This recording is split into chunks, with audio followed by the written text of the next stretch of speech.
A long, sleek conference table stretched across the space, occupied by the film's director, producers, and key executives. At the head of the table, Camille Hale sat with perfect posture, her unreadable expression locked in place. She had been in this business long enough to know how these meetings went. Formality, pleasantries, then the big reveal. And today's reveal? Her co-star. This film wasn't just any project.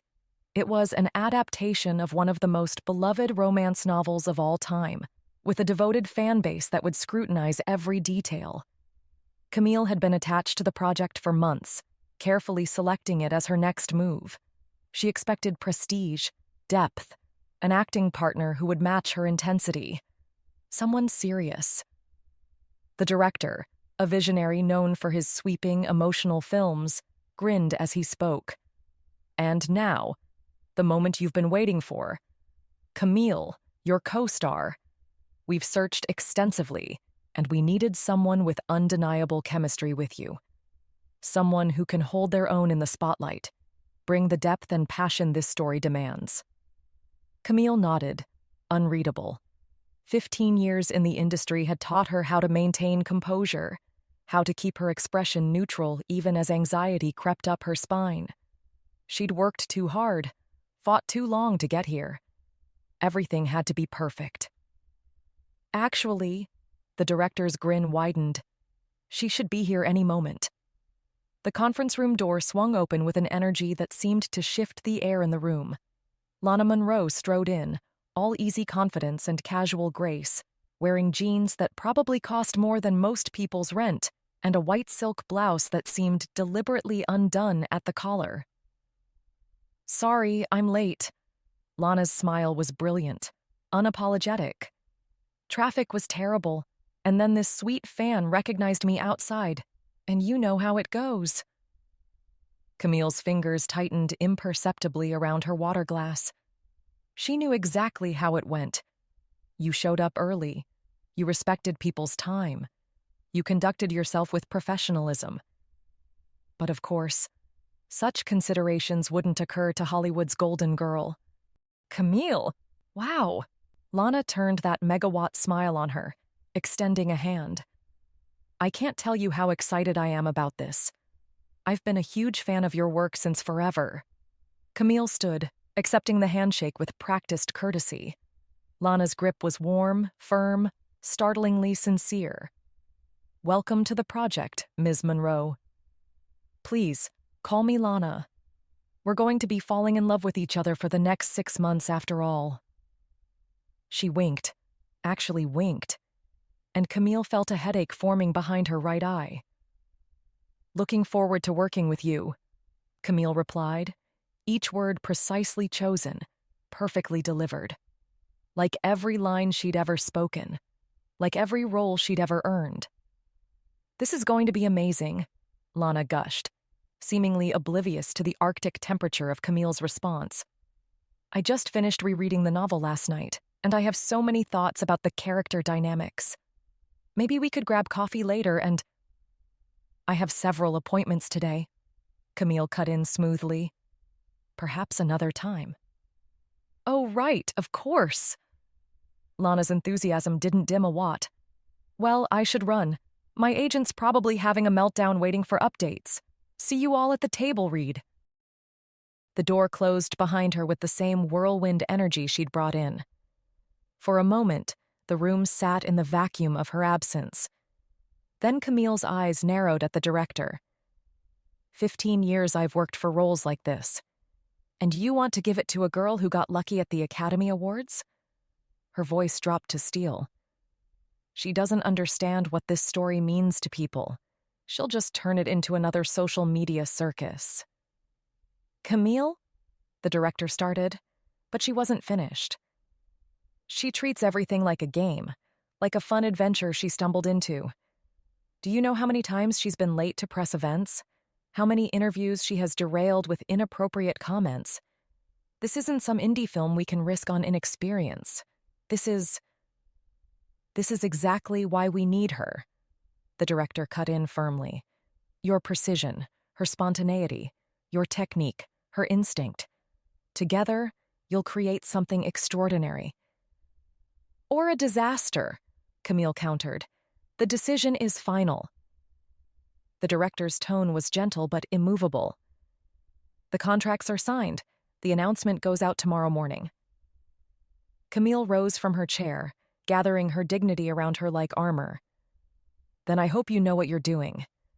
Because I've spent my entire career earning every single role, every single accolade, and I won't let someone who treats acting like a hobby compromise this project.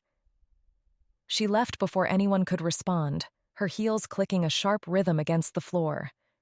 In her wake, she heard one of the producers mutter, "Well, that went better than expected." It hadn't. They just didn't know it yet. Camille arrived 45 minutes early to the table read, as she always did.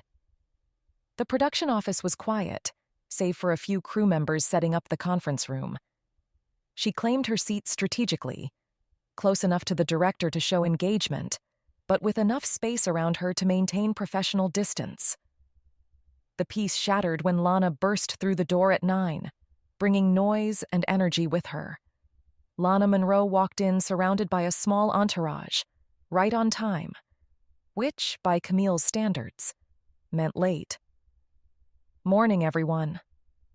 Lana's voice carried across the room with that same effortless warmth from yesterday. She was dressed more professionally today, in a blazer and silk pants, though she'd paired them with beat-up sneakers. "I brought coffee for everybody. Wasn't sure what everyone liked, so I got a variety." An assistant trailed behind her with a drink carrier, and Camille watched as Lana personally distributed cups to each crew member, remembering names she couldn't possibly know yet. When she reached Camille's spot, she hesitated for just a moment. "Black coffee, 2 sugars," Lana said, placing a cup in front of her. "That's still your preference, right? I remembered from that Hollywood Reporter interview 3 years ago, the one where you talked about your morning routine." Camille stared at the coffee, thrown off balance. "Yes, that's correct." "Great." Lana beamed, then turned to greet the costume designer who'd just walked in. Director Marcus took his place at the head of the table as the room filled. "Before we begin, yes, we're trending everywhere. But in this room, we're just artists creating something beautiful." Camille didn't need to look at her phone to know what he meant. She'd muted all her notifications after seeing the first wave of headlines. Camille Hale and Lana Monroe, Hollywood's most unexpected pairing. The memes were probably unbearable by now. The read-through flowed smoothly until their characters' first scene together. "I've spent my entire life looking up at the stars," Lana read, her voice taking on a quality that made the conference room feel darker, more intimate. "Trying to understand their patterns, their mysteries. But you're the first person who's made me want to look down from the sky." Camille felt the rest of the room fade away as she delivered her response. "The stars are constant. People aren't. That's why I prefer equations to emotions." "Maybe," Lana's character challenged, "you've just never found something worth being uncertain about."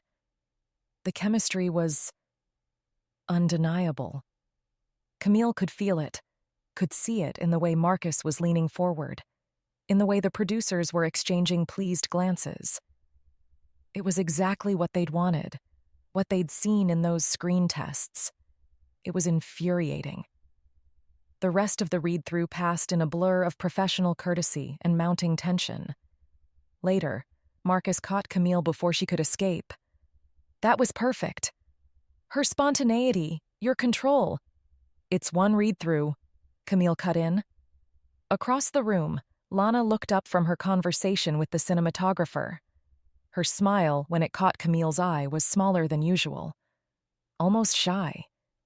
Camille looked away first. "Rehearsals tomorrow, 9 a.m., Marcus said. "I'll be here at 8:15, Camille replied, already walking away. "Your technique in Winter's Grace was incredible," Lana said, adjusting her position as they prepared for their first scene together. "The way you portrayed grief without any dialogue. I studied that scene for my acting workshop. Camille busied herself with her script, deliberately not looking up. Marcus, should we take it from the top? It had been like this all morning.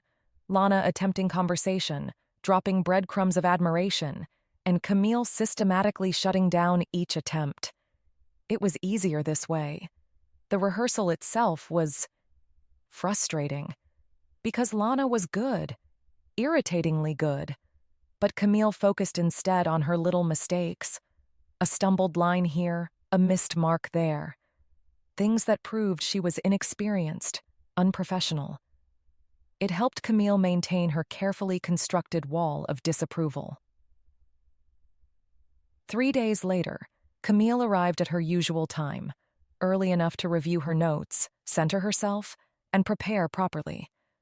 The set was quiet, just crew members setting up for the day. 8:30 came and went, then 8:45. 9. No Lana. "Has anyone heard from Ms. Monroe?" Marcus asked, checking his phone for the third time. At 9:15, the door finally opened. Lana stumbled in, wearing sunglasses indoors and clutching a large coffee like a lifeline. Her usually perfect hair was hastily pulled back, and she was wearing what appeared to be last night's clothes. "I am so sorry," she began, but Camille was already on her feet. "Sorry." Her voice could have frozen hell itself. "We have a full crew here, professionals who showed up on time, ready to work, and you waltz in hungover because what? Last night's party was too good to miss?" Lana winced, both at the volume and the accuracy of the accusation. "I know, No, you don't know." Camille stepped closer, dropping her voice so only Lana could hear. "This isn't some indie film you can charm your way through. This isn't an awards show you can giggle your way across. This is people's livelihoods. This is a story that matters to millions of readers. But I suppose that's hard to understand when everything's been handed to you on a silver platter." Something flashed behind Lana's eyes, hurt, anger, something else. But Camille didn't stay to analyze it. She turned to Marcus. "I'll be in my trailer. Let me know when my co-star is actually ready to work." As she walked away, she heard someone whisper, "Guess the honeymoon's over." It hadn't even begun. Lana sat alone in her trailer, makeup mirror casting harsh shadows across her face. Her eyes were red, last night's mascara still smudged beneath them. "Handed to me on a silver platter," she whispered. If only Camille knew about the community theater years, the 3 jobs between acting classes, the nights spent watching Winter's Grace, taking notes until her hand cramped, studying every micro-expression on Camille's face. But none of that mattered now, because she'd proven Camille right, hadn't she? Shown up late, unprofessional, hungover, playing right into the image of the reckless party girl everyone thought she was. An hour later, she stood on her mark, the script's words living in her bones after countless repetitions in her trailer. But it wasn't enough. It would never be enough. "The stars don't judge," Lana began, voice steady despite her pounding head. "They don't care if you're messy or complicated or—" She caught herself before saying imperfect instead of flawed. Camille's smile was razor sharp. Again. For 45 minutes, every mistake met with that same cool smile, that same quiet command. The scene should have been intimate. Instead, it was warfare. Yet their chemistry refused to die, simmering beneath each take. Even when Camille was using the scene to punish her, they still created magic together. It was maddening. In Marcus's office, they sat as far apart as the small space allowed. He looked between them, exhausted. "Take the weekend," he said finally. "Clear your heads. But on Monday, I need you both to remember something. Your characters fall in love despite their differences. Maybe try to understand why that might be possible." They left his office in silence, carefully not looking at each other. The hallway stretched before them, long and empty, their footsteps echoing in perfect disharmony. But just before they reached the point where their paths would diverge, Lana stopped. "For what it's worth," she said quietly, "I really am sorry. About being late. About disappointing you." Camille paused, just for a moment, a heartbeat of hesitation in her perfectly measured stride. Then she walked away, her heels clicking a sharp rhythm against the floor, leaving Lana standing there with nothing but that moment of hesitation to hold on to. The set was bathed in shadows, floor lamps casting harsh angles across their faces. This scene was meant to be their character's breaking point, the moment where everything beautiful turned ugly. Lana gave a sharp nod, rolling her shoulders back, shaking out her hands. Camille watched, unimpressed but observant. She was still too green for this kind of role. She was naturally gifted, sure, but natural talent wasn't enough for a scene that demanded the kind of raw vulnerability that only experience could teach. "Let's keep it tight," Marcus directed from his chair, leaning forward. "Lana, remember, this is where everything breaks. All that trust, all that connection, it shatters right here." Camille noticed the slight tremor in Lana's hands, the way her usual easy smile had vanished. Good. At least she was taking this seriously. Though something in her eyes seemed different, darker, almost haunted. "Action! You think you're so above it all?" Lana's character spat, advancing on Camille. Her voice carried an edge Camille hadn't heard before, something that felt too real to be just acting. "Living in your perfect world of equations and stars." "Better than living without direction," Camille countered, ice in her voice, perfect in her delivery. "Stumbling through life, pretending chaos is the same as purpose." That's when she saw it, the slight shake in Lana's breathing, the way her fingers clutched at her shirt collar. Not character choices. Something was wrong. Lana's hand raked through her hair, disrupting the careful styling. Sweat beaded at her temples despite the cool studio air. Her chest rose and fell in sharp, irregular bursts. "You don't know anything about—" The words strangled in her throat. Her eyes went wide, unfocused. The color drained from her face so rapidly it was alarming. "Cut!" Marcus called, but Lana was already moving. She pushed past the shocked crew members, practically running for the exit. Her heels clicked frantically against the floor, the sound echoing through the suddenly silent studio. The set erupted in confused whispers. Crew members exchanged worried glances. Marcus stood from his chair, but Camille was already moving. She couldn't explain why. Maybe it was the way Lana's fear had looked too genuine, too familiar. The hallway to the trailers stretched long and empty. She found her curled in the corner, one hand pressed to her chest, the other gripping her knees. The carefully constructed image of Hollywood's golden girl had shattered, leaving something raw and vulnerable in its wake. Her mascara had smeared, leaving dark streaks down her cheeks. "Breathe with me," Camille said quietly, kneeling beside her without concern for her expensive dress pants. "In for 4, hold for 4, out for 4, like this."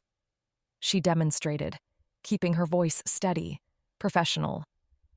Lana's eyes snapped to her face, wide with surprise and mortification. But she followed Camille's lead, desperately matching her breathing pattern. "I'm sorry," Lana whispered after a few minutes, her voice rough. "God, I'm so sorry. The scene, and the darkness, and—" She wrapped her arms tighter around herself, looking smaller than Camille had ever seen her. Another mark in the unprofessional column, right? The party girl can't handle a serious scene. Camille studied her, really looked at her, for perhaps the first time. The trembling hands that had worked 3 jobs between acting classes. The smudged mascara that had stayed perfect through countless community theater performances. the facade of effortless success cracking to reveal years of hard work and dreams underneath. "I had my first panic attack during winter's grace," Camille found herself saying, surprising them both. "The burial scene. Couldn't breathe. Couldn't move. Convinced myself I was ruining everything." Lana looked up sharply, disbelief cutting through her panic.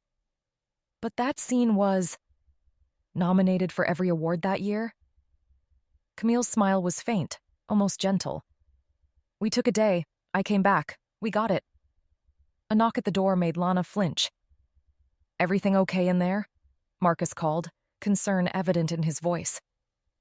"We need 10, Camille answered, the "we" falling from her lips before she could catch it. "Maybe 15. She rose to leave, brushing off her knees. At the door, she paused, looking back at the girl she'd been so determined to dismiss. "Take your time. The scene will be there when you're ready." "Camille?" Lana's voice was small, nothing like the confident star who'd burst into their first table read. "Thank you." Camille nodded once, then stepped out into the sunlight. She didn't examine why her chest felt tight, or why her carefully maintained walls felt just a little less solid. 3 weeks into filming, and the carefully maintained peace was beginning to crack. They'd fallen into a rhythm of sorts. Camille arriving early, Lana showing up mostly on time, their scenes together crackling with the kind of chemistry that made the producers exchange pleased glances. But underneath it all, tension simmered. It finally boiled over during a seemingly simple scene. Take after take, something felt off. Camille's precision clashed with Lana's instincts, their usual spark turning to friction. "Maybe if you'd stick to the blocking we rehearsed," Camille started, her patience wearing thin. "Maybe if you'd let the scene breathe instead of calculating every microscopic movement. Some of us actually care about consistency. And some of us care about authenticity." Marcus called cut, but the damage was done. They stormed off in opposite directions, leaving a wake of awkward silence behind them. The next morning dawned cool and gray, matching the atmosphere on set. Today's scene loomed over them both. Their characters' first kiss, a moment fans of the book had been anticipating for years. Camille noticed Lana's nervous energy immediately. The younger actress kept fidgeting with her hair, checking her reflection, pacing in small circles. It was almost endearing. "Relax," Camille teased softly. "I brushed my teeth and had a mint. Surely it can't be worse than all those Hollywood playboys you're used to." Lana's responding scoff held something Camille couldn't quite read. "Trust me, that's not what I'm worried about." She turned away, but not before Camille caught a flash of something in her eyes. What Camille didn't see was Lana in her trailer afterward, pressing her forehead against the cool mirror, trying to steady her racing heart. She'd spent weeks maintaining her careful facade. Professional, friendly, definitely not harboring a years-long crush on Camille Hale. Definitely not thinking about how she'd first realized she liked women while watching Winter's Grace in college, mesmerized by Camille's presence on screen. Definitely not collecting every interview, every photo shoot, every rare glimpse of the real woman behind the polished exterior. And now she had to kiss her. Had to pretend it was just acting, just another day on set. Had to pretend her heart wasn't trying to escape her chest every time Camille's mask slipped and revealed that hint of warmth underneath. "Places," Marcus's voice carried across the set. Lana straightened, checked her lipstick one last time, and stepped out into the artificial moonlight. Camille was already there, perfect posture, perfect focus, perfectly oblivious to the storm she created in Lana's chest. "Ready?" Marcus asked. Lana met Camille's eyes and managed a smile. "Ready." The scene began softly, their characters circling each other in the artificial moonlight. Speaking of stars and certainty, and the terrifying space between what's safe and what's worth risking everything for. The universe is vast. Camille delivered her line with practiced precision, though something in her voice wavered ever so slightly. Full of possibilities we can't even imagine, but some things are too uncertain to risk. Lana stepped closer, her character's bravery mixing with her own racing heart. What if uncertainty is exactly what makes it beautiful? They were inches apart now. Camille could see the slight tremor in Lana's hands, the way her breath caught. For a moment, she worried about another panic attack. But this was different. Lana moved first, as scripted. Her hand came up to Camille's cheek, fingertips impossibly gentle. The touch sent an unexpected shiver down Camille's spine. Then Lana's lips met hers, and something shifted. It was supposed to be tentative, questioning. A first kiss between two characters afraid of what they might lose. But there was nothing hesitant in the way Lana's fingers threaded into her hair. Nothing uncertain about the soft gasp that escaped when Camille instinctively pulled her closer. For 3 heartbeats, Camille forgot about the cameras, the crew, the carefully constructed walls she'd built. For 3 heartbeats, there was only the warmth of Lana's lips, the faint taste of mint, and a feeling like freefall. Then Marcus called "cut," and reality crashed back in. They broke apart, both slightly breathless. Lana's cheeks were flushed, her usually perfect lipstick smudged. Camille's heart thundered against her ribs in a way that had nothing to do with acting. Marcus's voice held barely contained excitement. "Let's go again, just to be sure we have it." 5 more takes. 5 more times Camille felt her walls crack just a little more. 5 more times Lana's touch burned through her defenses. By the final take, Camille's hands were shaking. She told herself it was exhaustion, the emotional demands of the scene. Nothing to do with the way Lana looked at her between takes, eyes dark with something that couldn't possibly be what it seemed. "That's a wrap for today," Marcus announced, sounding thoroughly pleased. Lana stepped back quickly, avoiding Camille's eyes. I need to... She gestured vaguely toward her trailer before practically fleeing the set. Camille watched her go, one hand absently touching her lips. She'd kissed countless co-stars over her career. It was just acting. Just another day on set.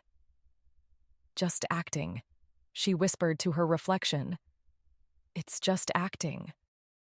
The week following their first kiss scene was an exercise in avoidance.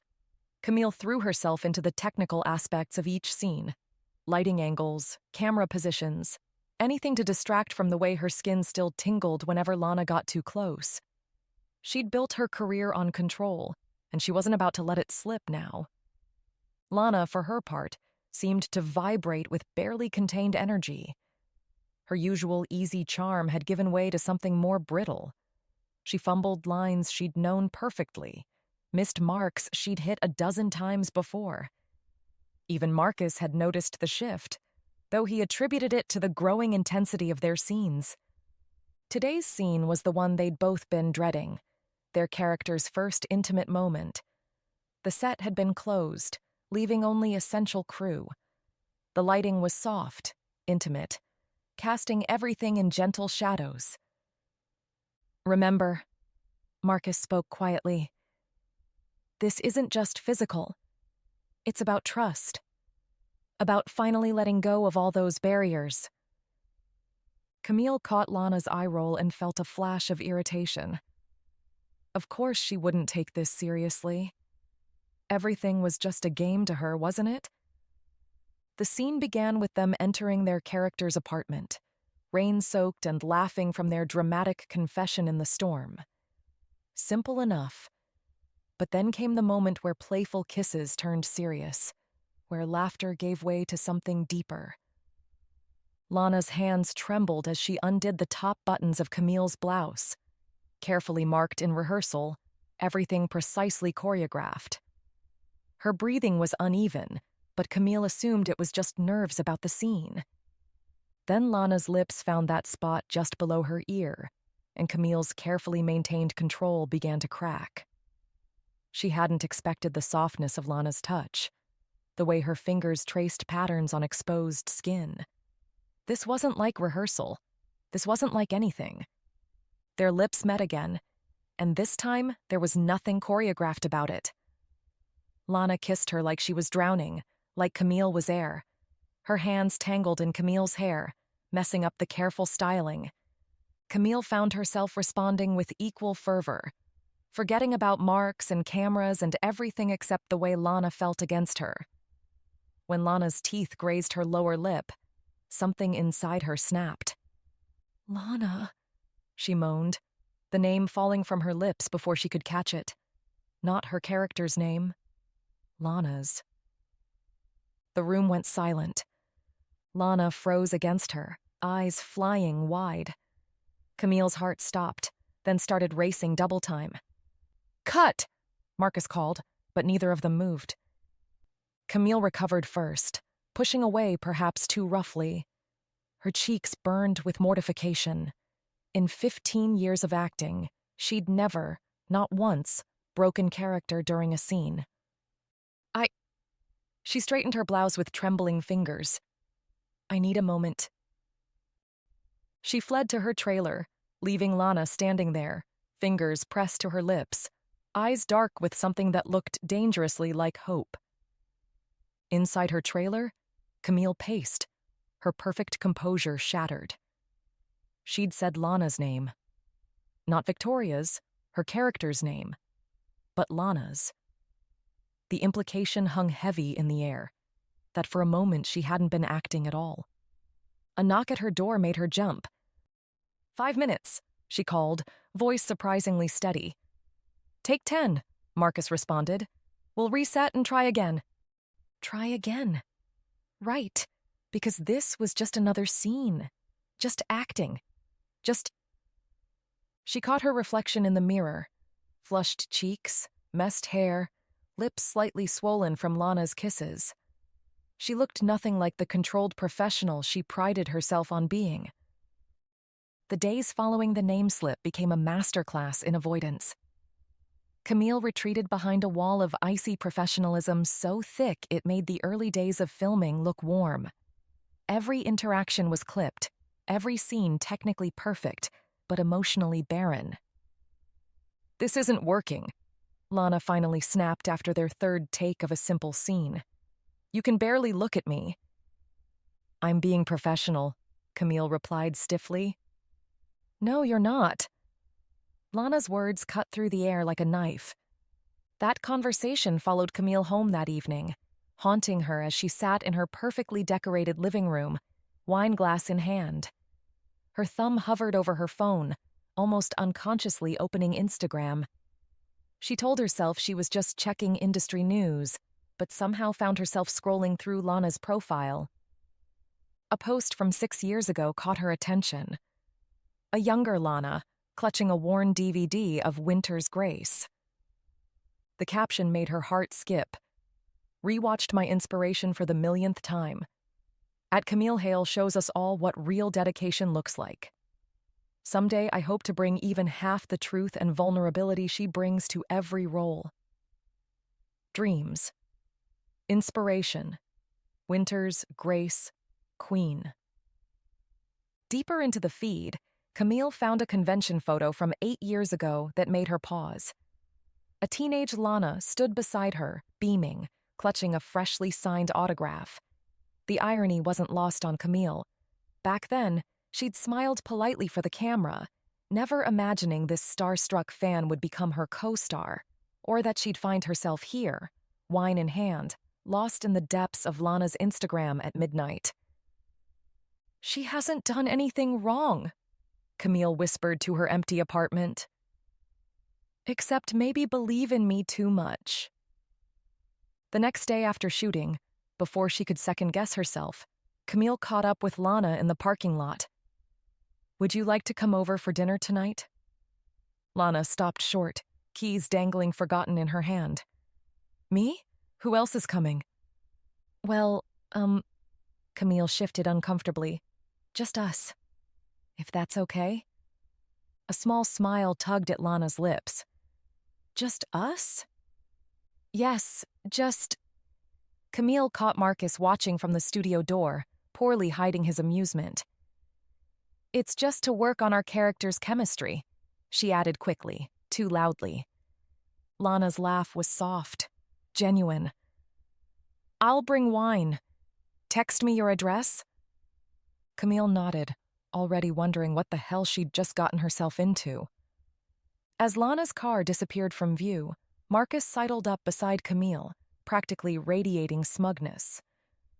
"So, working on chemistry?" "It's for the movie," Camille said stiffly, gathering her dignity around her like a shield.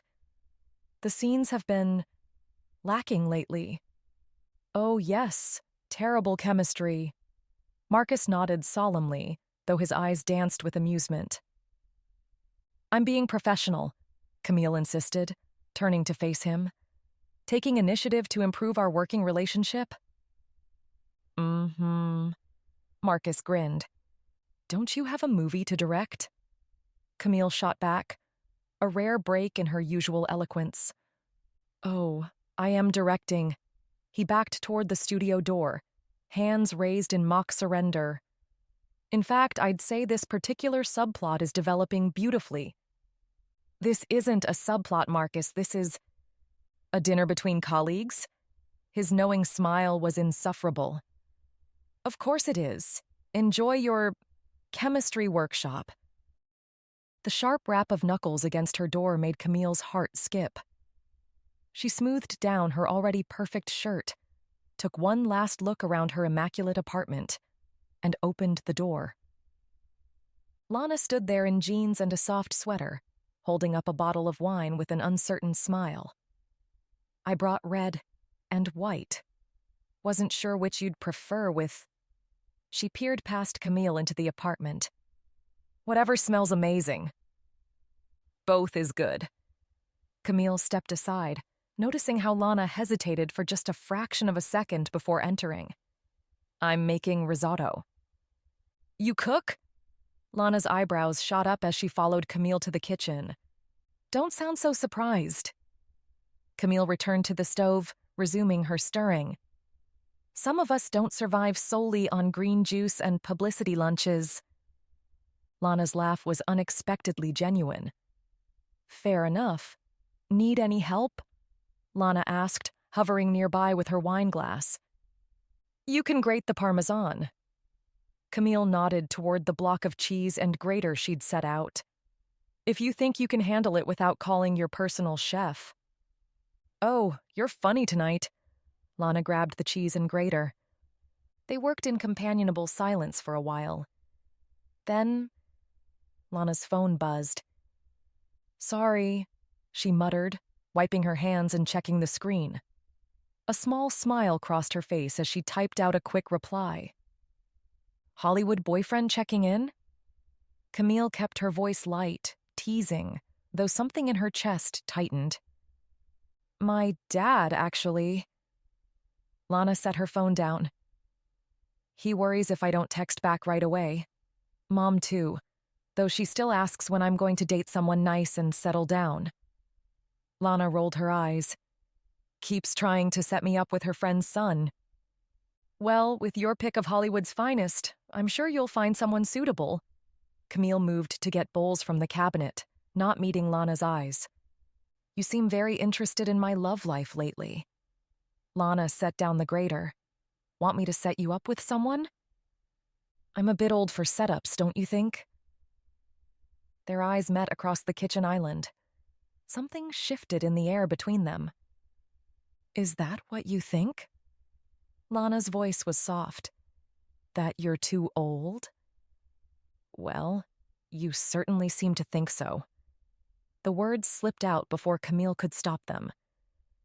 I see how you hesitate in our scenes together. That little swallow you do before every kiss. Like you have to brace yourself. Lana's breath caught. That's not... It's fine.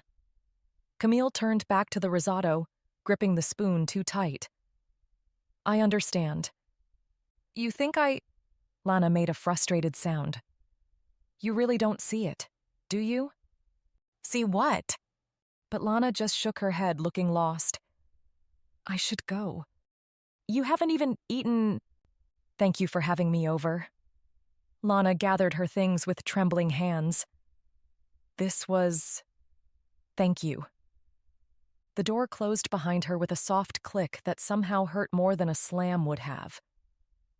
Camille stood in her perfect kitchen, staring at the two unused bowls, wondering how she'd managed to ruin everything by saying exactly the truth.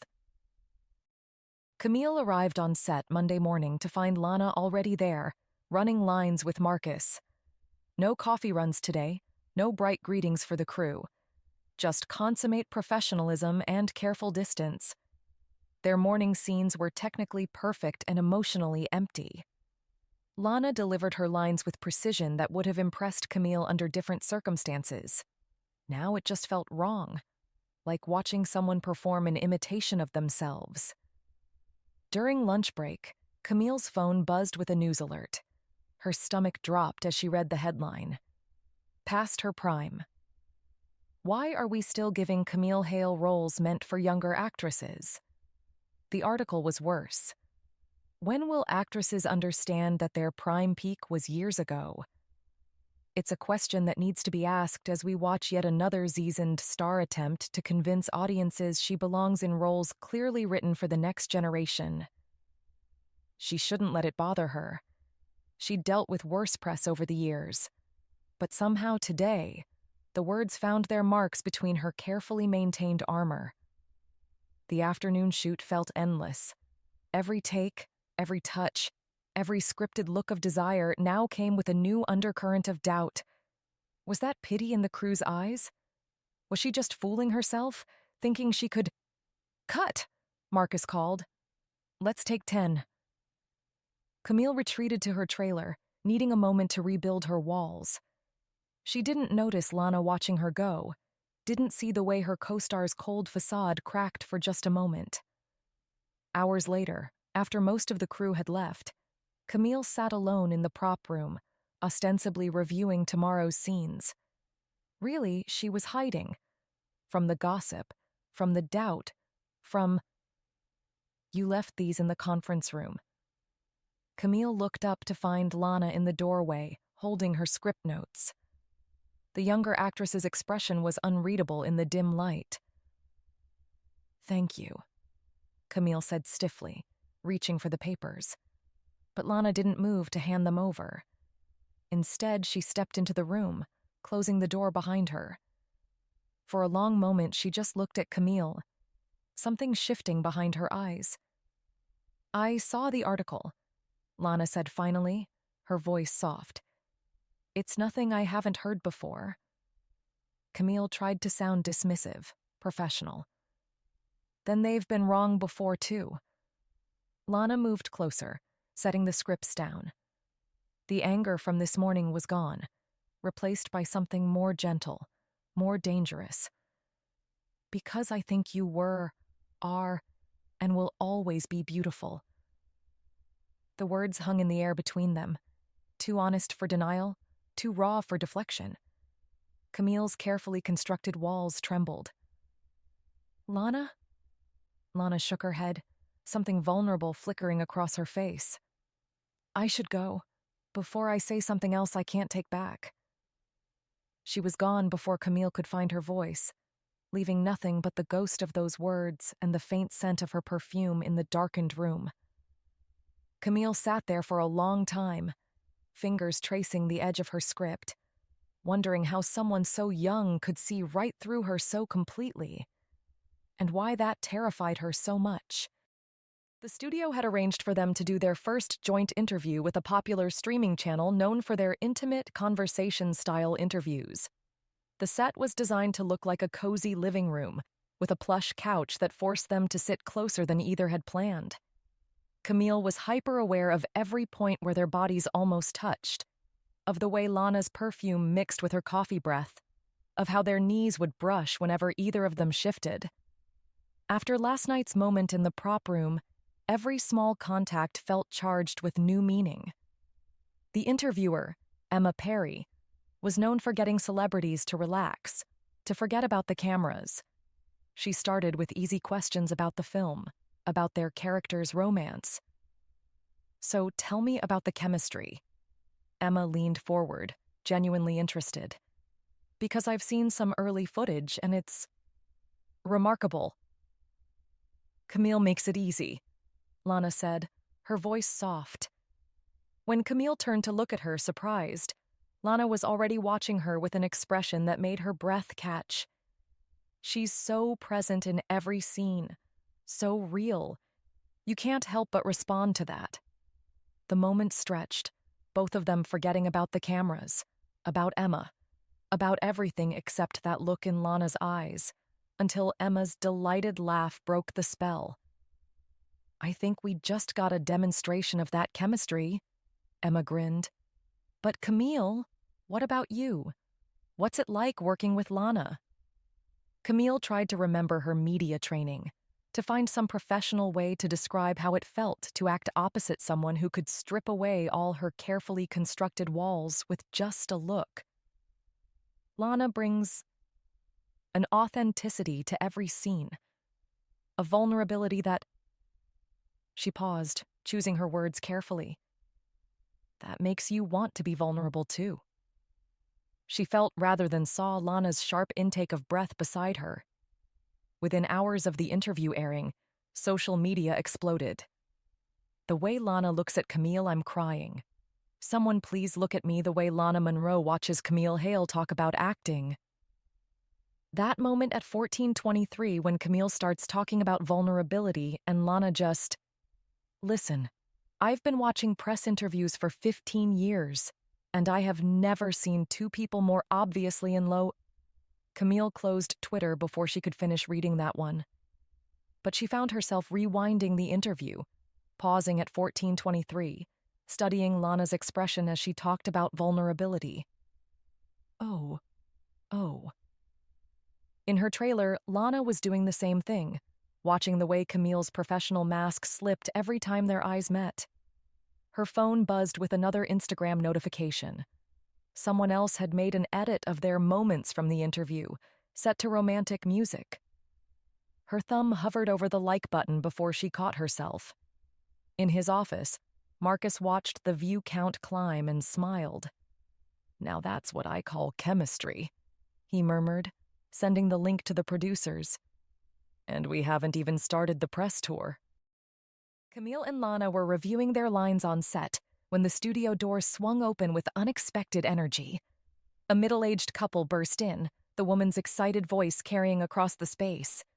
"There she is! My baby star." Lana froze. "Mom? Dad? What are you...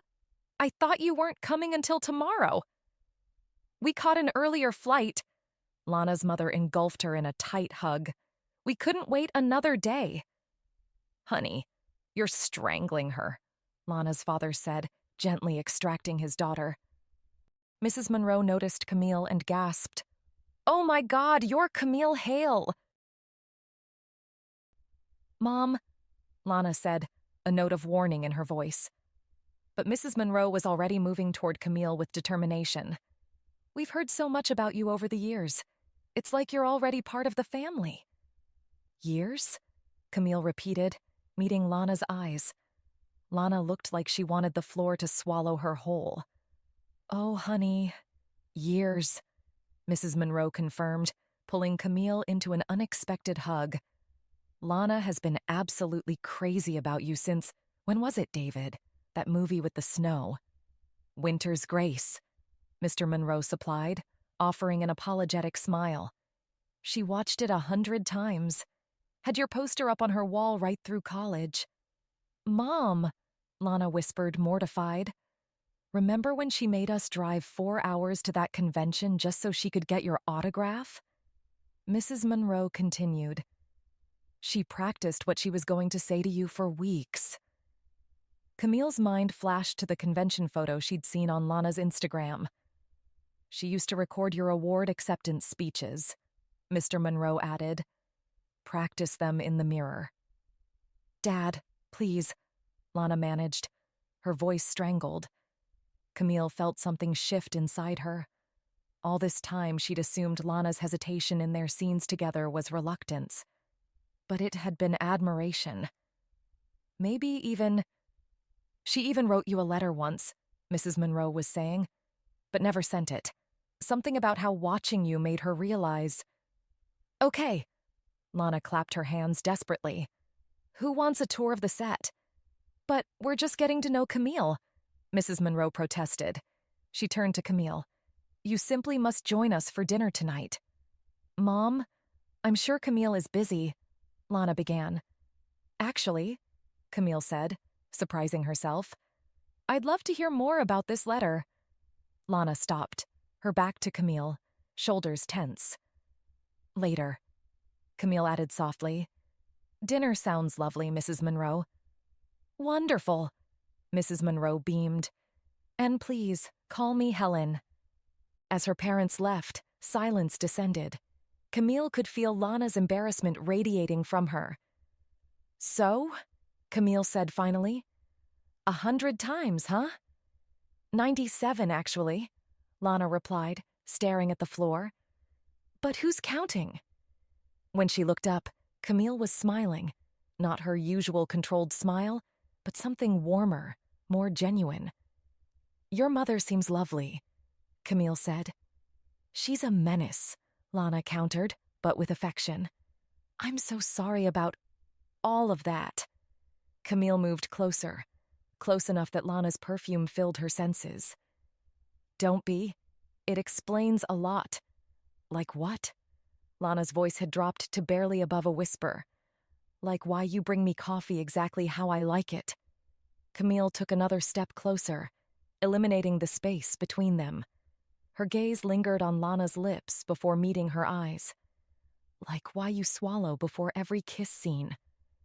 Lana's breath hitched audibly. I told you, she whispered, her pupils dilating. That's not because I'm too old, Camille finished, reaching up to brush a strand of hair from Lana's flushed cheek. Because I'm me. Heat bloomed between them, electric and undeniable. Lana's eyes darkened as they dropped to Camille's lips, lingering there with unmistakable want before slowly dragging back up. Camille? Her voice was rough, almost pleading as she unconsciously leaned in. Places everyone. Marcus's voice shattered the moment as he strode onto the set. As they took their positions, Camille felt lighter. All along, Lana had been looking at her like she was something extraordinary, something worth falling for. The restaurant Helen Monroe had chosen was exactly as Camille expected. Warm lighting, soft music, the perfect mix of elegance and warmth. Just like Lana's mother. And then, Helen continued, swirling her wine. She insisted on auditioning for the school play with strep throat. Couldn't speak above a whisper, but she memorized every single line. Mom, Lana groaned, sinking lower in her chair. That's dedication, Camille said, meeting Lana's eyes. I'm impressed. Oh, that's nothing, David chimed in. Tell her about the time you recreated... Dad, Lana cut in. I'm sure Camille doesn't want to hear about my embarrassing theater kid phase. Actually, Camille said, her smile warm, I find it fascinating. Their eyes locked. Lana's breath caught. There was no teasing in Camille's expression, just curiosity, interest. Lana was always so determined, Helen said, pride softening her voice. Once she sets her mind to something, there's no stopping her. I've noticed, Camille murmured, still watching Lana. Dinner passed in a blur of laughter and stories. Camille felt herself relax for the first time in weeks. The Monroes had none of Hollywood's pretense, only unshakable pride in their daughter. When the check arrived, Camille reached for it smoothly. Oh, we couldn't possibly, Helen began. Please, Camille insisted. It's my pleasure. Outside, as Helen and David stepped away to catch their Uber, Lana turned to Camille. You really didn't have to do that. My parents can be a lot. It's okay, Camille said, stepping closer. A teasing smile played at her lips. Next time you can pay. Next time. The words lingered, heavier than they should have been. Yes, absolutely, dinner, Lana stammered. Or I could cook, or we could go out, or not. But if you wanted to... She shut her mouth, cheeks burning. She had spent years imagining how she would talk to Camille Hale, rehearsing confident, effortless conversations in her head. And this was what she sounded like? Camille laughed, a real, unguarded laugh. Dinner sounds lovely. She reached out, fingers grazing Lana's hand. And for the record, 97 times is impressive. Winter's grace is 3 hours long. Lana froze. Oh, God. You're never letting me live that down, are you? Not a chance, Camille said, mischievous. I have years of Lana Monroe fangirl stories to catch up on. Lana let out a breathless laugh, rolling her eyes to cover how her stomach flipped. She took a step back, checking her watch. I should go. The wine isn't helping me form coherent sentences. Camille smiled, something soft and knowing in her gaze. Of course, it's getting late. Lana, Helen called from the curb. Our ride is here. The moment fractured, but something between them had shifted. I'll see you in the morning, Camille said. And Lana? Thank you for dinner and the stories. Lana hesitated, glancing back at her. Yeah, of course. The day had been brutal. Take after take of an emotionally draining scene where Victoria confronted her fear of abandonment, each version requiring Camille to tear open old wounds she'd spent years carefully sealing shut. By the time they wrapped, she felt hollow, scraped raw in a way that made the thought of returning to her empty apartment unbearable. She caught up with Lana in the parking lot, surprising herself with the words that tumbled out. Do you want to grab a drink? Lana turned, keys dangling forgotten in her hand, surprise clear on her face. With me? Unless you have plans, Camille added quickly, already regretting the impulse. No plans. Yes, to drinks. Lana's smile was warm, genuine. I know a place that's quiet. Industry people don't usually go there. They found a quiet bar in Los Feliz. No paparazzi, no fans, just dim lighting and soft jazz. How'd you find this place? Camille asked, sipping her scotch. Used to live nearby, practiced Oscar speeches in the bathroom, Lana admitted with a self-deprecating smile. 2 drinks in, Camille felt her walls slipping. Days like today, they take something from you. Then you go home to an empty house and try to put yourself back together before call time tomorrow. And everyone thinks it's all glamour. Lana nodded. I'm grateful, but sometimes I wonder who I am without the performance. Lana's gaze was steady. I think there's more to you than that. I see it in moments between takes when you're just... You're almost like an enigma, Lana continued. I've never heard anything about your love life. Camille's lips curved into a teasing smile. So you watched Winter's Grace 97 times, but never knew who I was dating. Lana blushed. I tried, but you were always so careful. I wanted to be known for my performances, not who I was sleeping with, Camille admitted. I tried dating. It never worked out. Why not? Either they loved Camille Hale, the actress, some character they'd seen me play, or I never felt a real connection. She stared into her glass. I was always acting, at work, in relationships. After a while, it seemed easier to just focus on the work. That sounds lonely, Lana said simply. It's hard to find genuine connections in this industry. So many people are fake. not just on camera, but in every interaction. The friendships they claim, the relationships they flaunt. After a while, you start to wonder if anything is real. I understand, Lana said quietly. Sometimes the carefree party girl image feels like a costume I can't take off, even when it doesn't fit how I actually feel. Which is how? Terrified most of the time. Afraid that all of this will disappear, that I don't deserve it. The vulnerability in her admission caught Camille off guard. This wasn't the confident, effortlessly charming Lana Monroe the world saw. You are talented, Camille said quietly. More than you give yourself credit for. A few hours later, as they were leaving, Lana hesitated. Next time, we could do dinner at my place. No fancy restaurants, no industry people, just real food and real conversation. I'd like that, Camille found herself saying. It's a date then. Lana winced immediately. I mean, not a date, just a plan.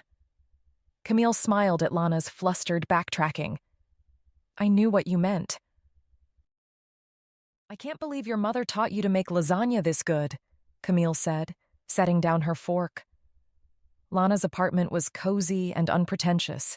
Mismatched furniture, bookshelves overflowing with dog-eared scripts and theater books, framed playbills instead of movie posters.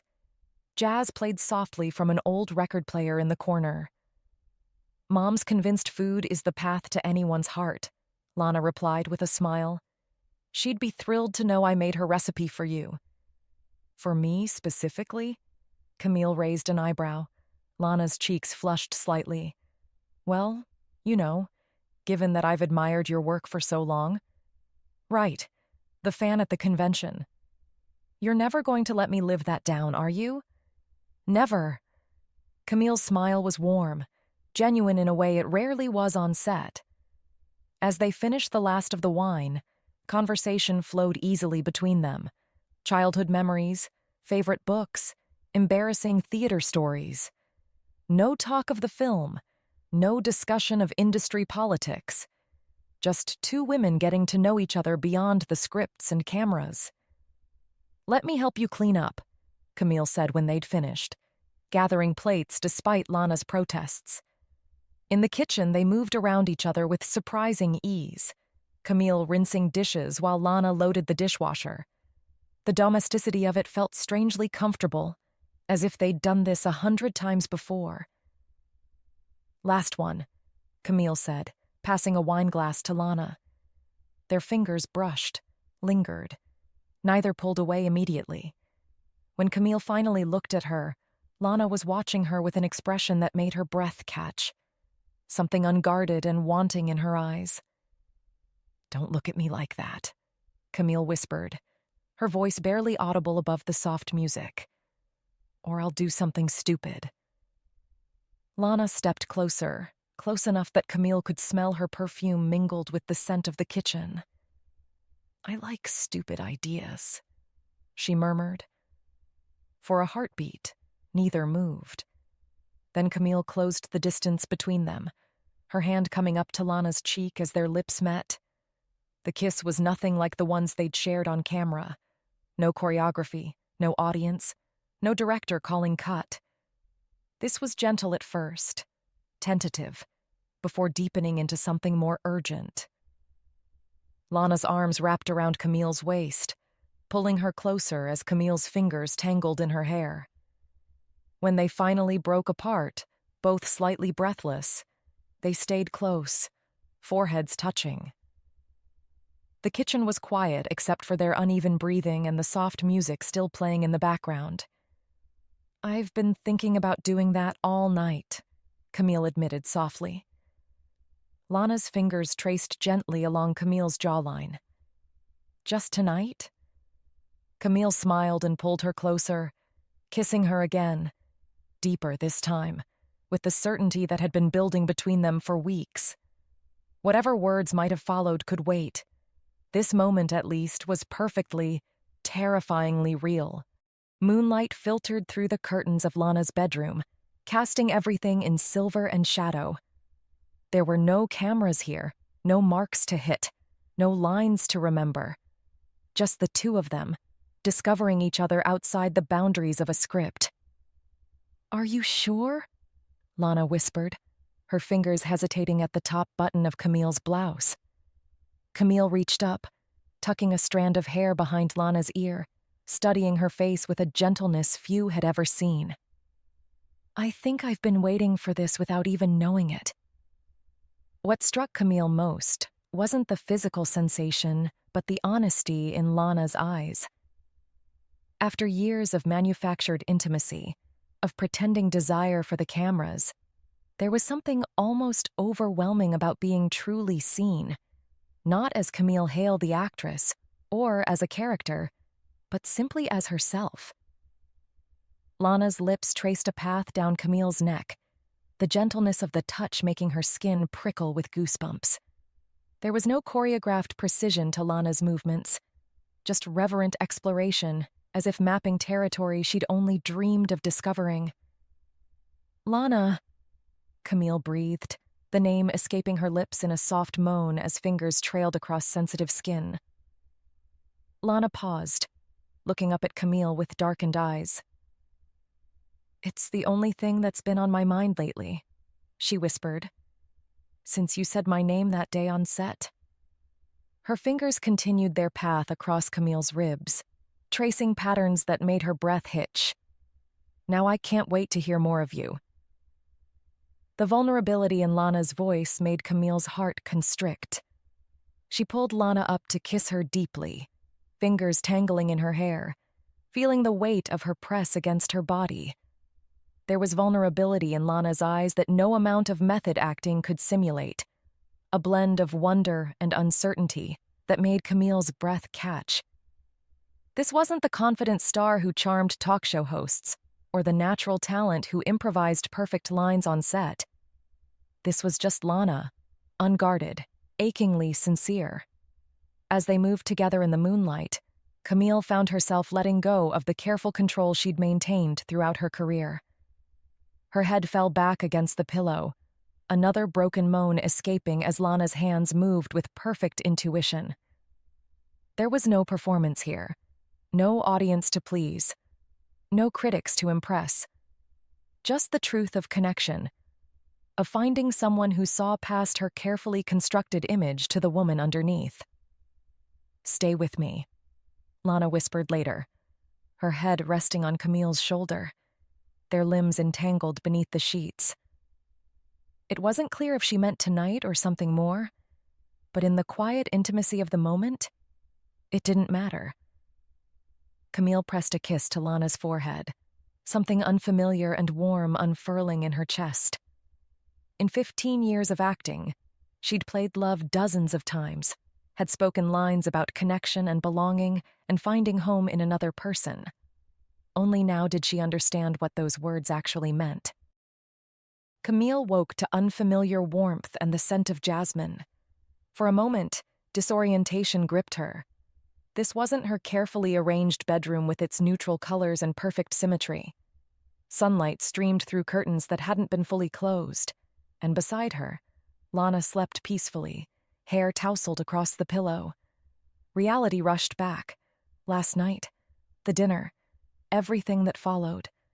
She slipped from the bed carefully, catching sight of herself in Lana's mirror. No makeup, hair mussed from sleep and other activities.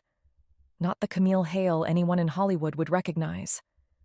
Vulnerability prickled along her skin. "You're still here." Lana's voice was soft with sleep.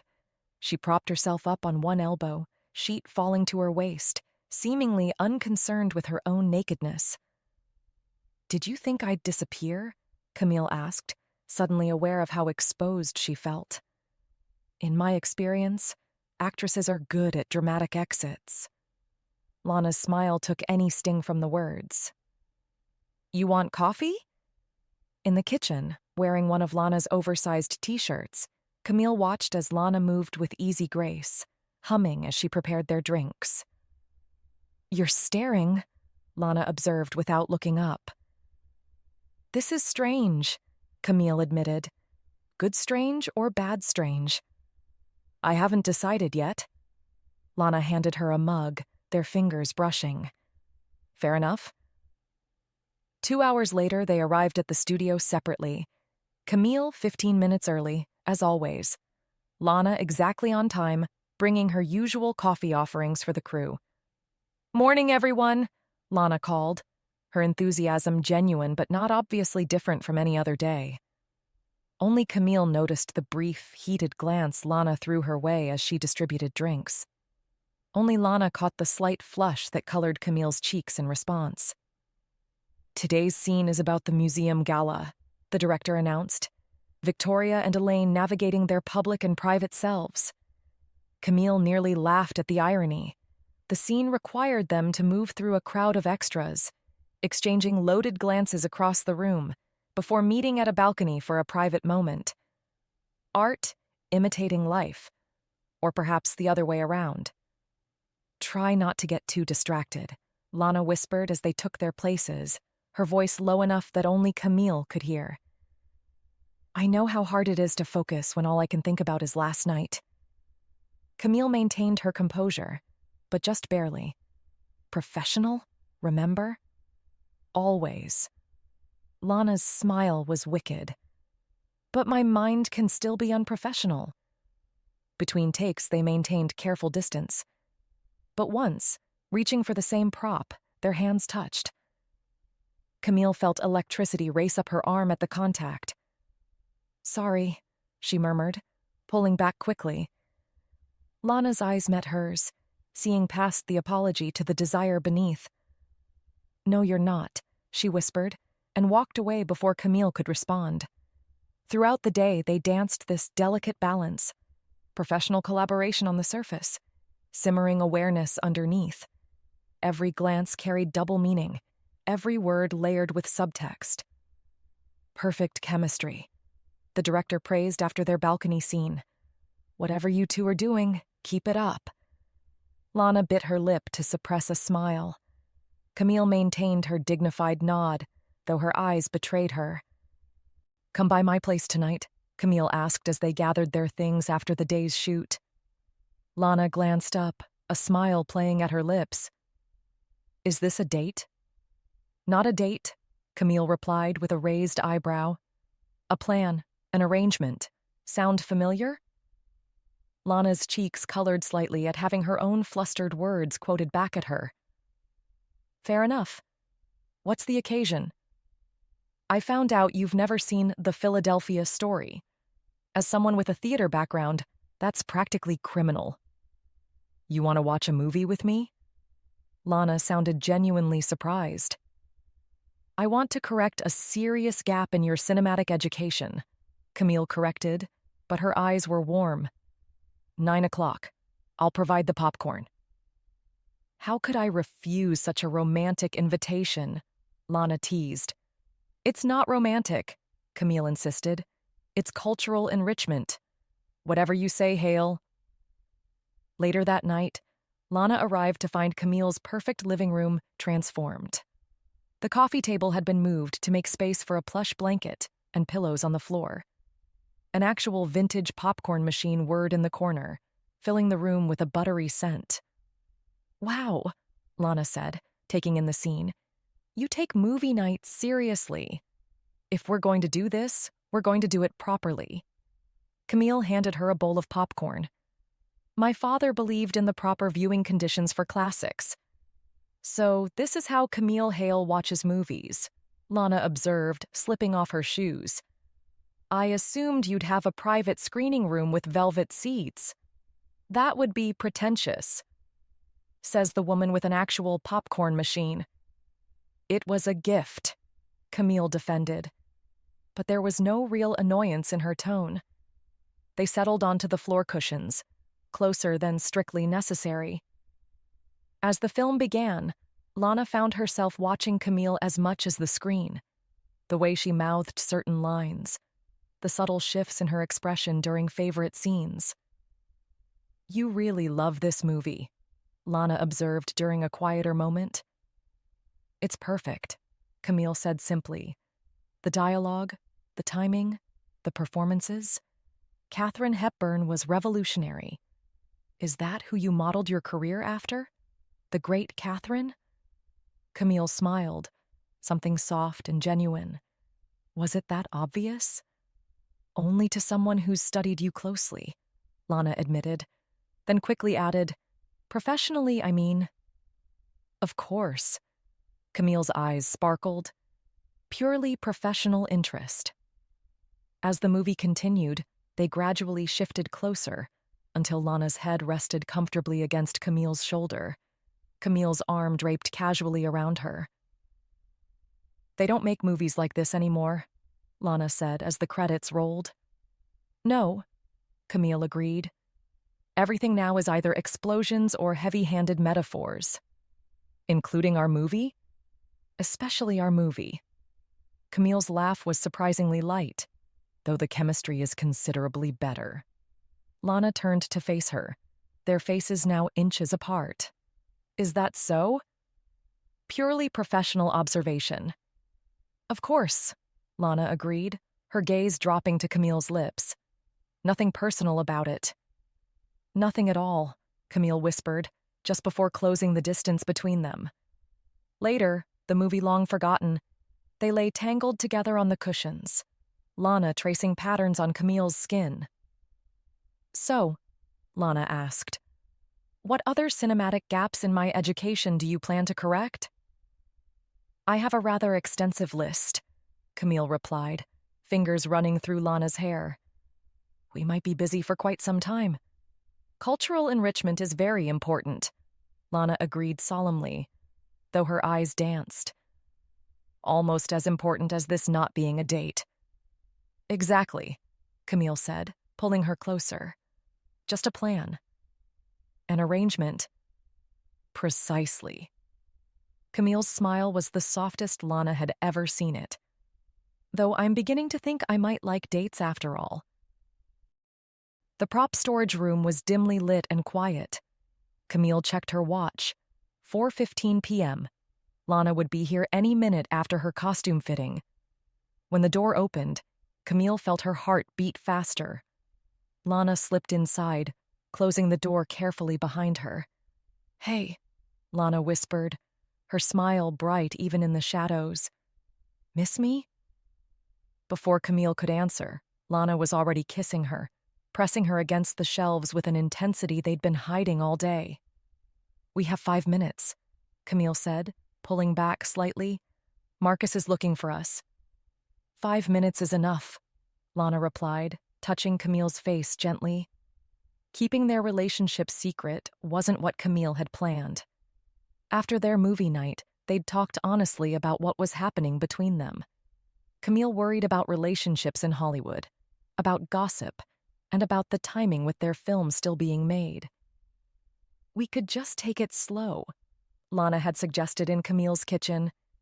Get to know each other away from the movie, away from all the talk.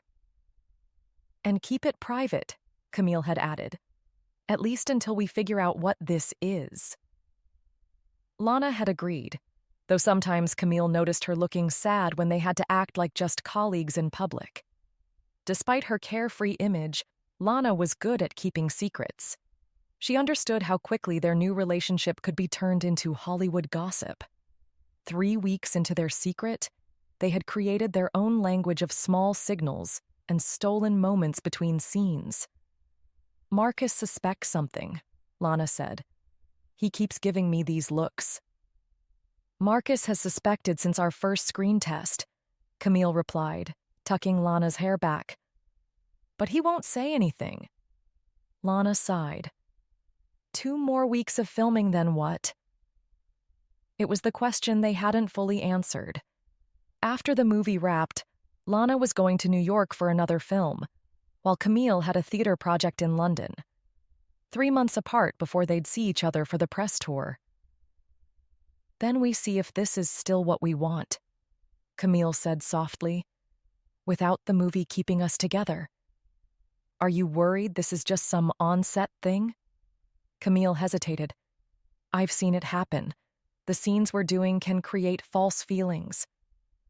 This doesn't feel false to me, Lana said quietly but firmly.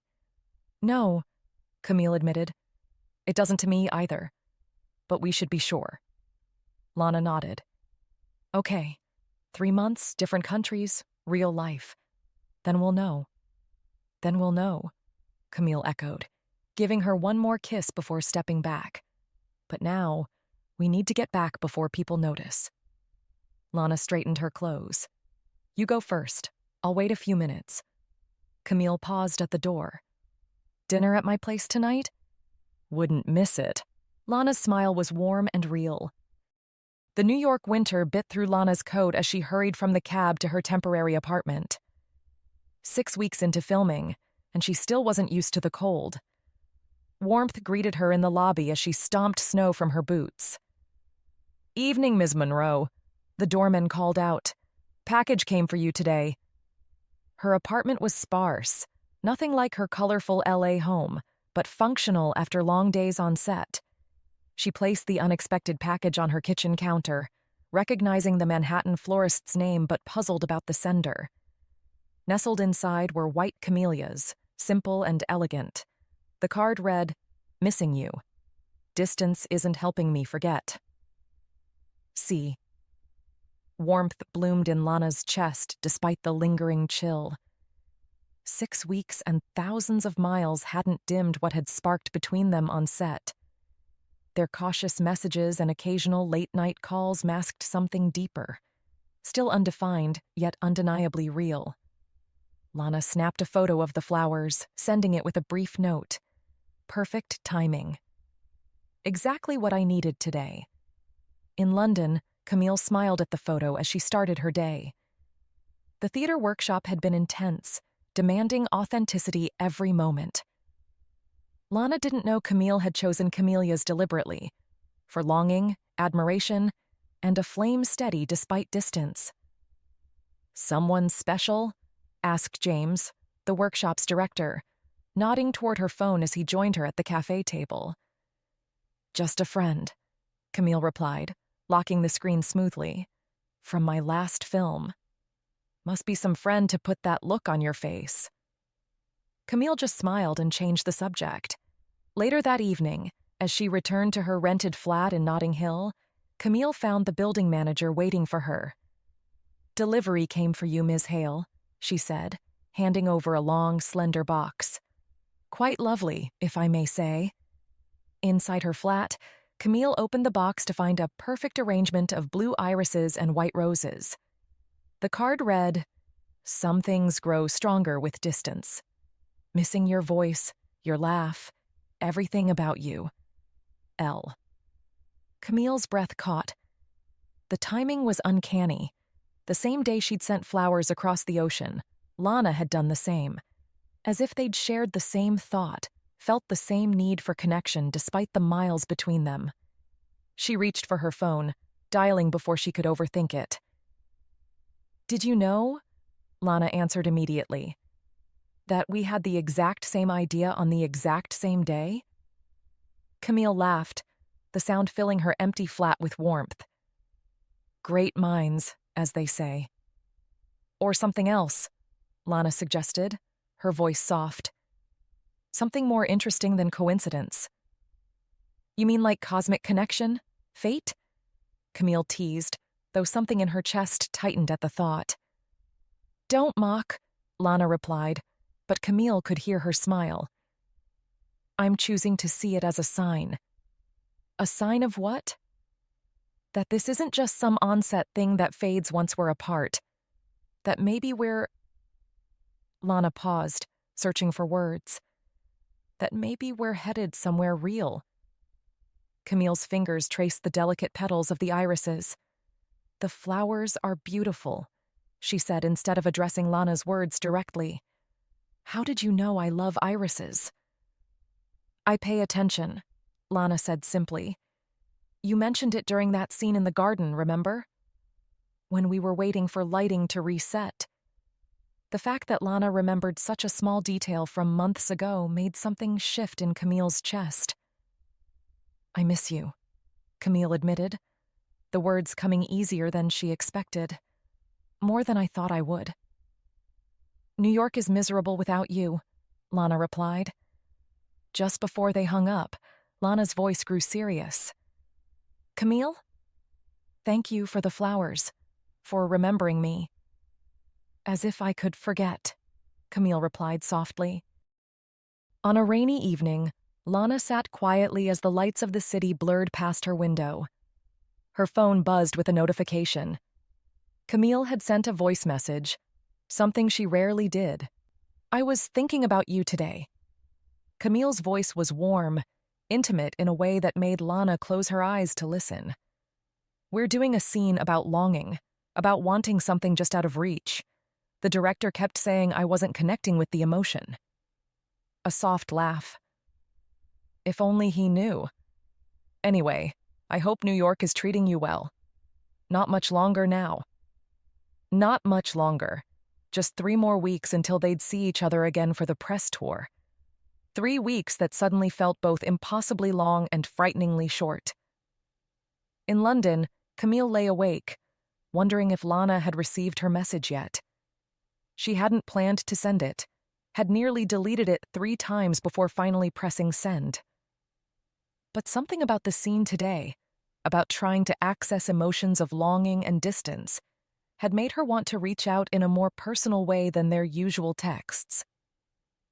Just as she was about to turn off her bedside lamp, a soft knock came at her door. Camille frowned. It was nearly midnight, far too late for anyone from the workshop to be stopping by. When she opened the door, her heart seemed to stop completely. Lana stood in the hallway, rain dampening her hair, a small overnight bag at her feet. Her smile was both hesitant and mischievous. "What a lovely voice message," Lana said softly. "I especially liked the part about longing for something just out of reach."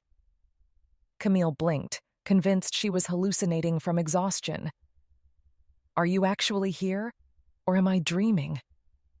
Lana stepped forward, closing the space between them. "Why don't you decide?"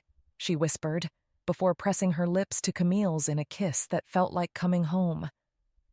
Camille pulled her inside, the door closing behind them as reality settled in. Lana was here. Not in New York, not on the other end of a phone call, but here, in her arms. "My project wrapped early," Lana explained between kisses. "And I realized I didn't want to wait 3 more weeks. You flew all the way to London just because I missed you," Lana finished simply. "Because some things are worth crossing oceans for." For the first time in her career, Camille found herself grateful for a schedule change. Not for the extra rehearsal time, not for the press opportunities. For Lana. For this unexpected, perfect moment that belonged just to them. Camille moved quietly around the bedroom, already dressed in slim trousers and a soft sweater, her hair damp from the shower. Lana watched through half-closed eyes, still curled under the duvet. "Come back to bed," she murmured, reaching out a lazy hand. "It's too early." "It's nearly 9, Camille replied, checking her watch. "Some of us have a workshop to attend. Call in sick." "Actors don't get sick days," Camille said, though her smile softened the words. "Especially not when we're 3 days from closing." Lana groaned dramatically, burying her face in the pillow. "You're no fun," says the woman who fell asleep after 2 hours last night, Camille teased, sitting on the edge of the bed to put on her boots. "It's jet lag," Lana protested, emerging from the pillow with adorably mussed hair. "I crossed 6 time zones for you." "And I appreciate the sacrifice," Camille laughed, leaning over to press a kiss to Lana's forehead. "But they will kill me if I miss today." Lana caught her wrist before she could pull away. "Tomorrow?" "Tomorrow I'm all yours," Camille promised. "We'll do proper London tourist things. Tower, palace, the works." "I don't care about the tower," Lana said, her voice softer. "I just want to be with you, without cameras, without scripts." Something warm unfurled in Camille's chest. "Well, in that case, I know some places tourists never see." She checked her watch again and sighed. But now, I really have to go. Fine, Lana relented, releasing her wrist. I'll just lie here alone, tragically abandoned. There's coffee in the kitchen, Camille called over her shoulder as she gathered her bag. And the spare key is by the door if you want to explore. The next day dawned surprisingly clear for London, the sky a crisp blue that seemed like a gift just for them. True to her word, Camille played tour guide, leading Lana through hidden gardens and quiet mews that most visitors never discovered. How do you know all these places? Lana asked as they wandered through a small courtyard filled with blossoming trees. I lived here for 2 years in my 20s, Camille replied. Theater work mostly. I used to walk for hours on my days off, finding all the quiet corners of the city. They wandered through bookshops afterward, Camille pulling volumes from shelves to share favorite passages, Lana watching her with a warmth that had nothing to do with the afternoon sun. When their hands linked together as they crossed a quiet square, neither acknowledged it, as if speaking about the gesture might break whatever spell London had cast around them. Lana's phone buzzed insistently. Someone really wants to talk to you, Camille observed as Lana checked the screen. It's Margot, my publicist. Lana opened the message and winced. Oh no. She handed over her phone. A photo filled the screen.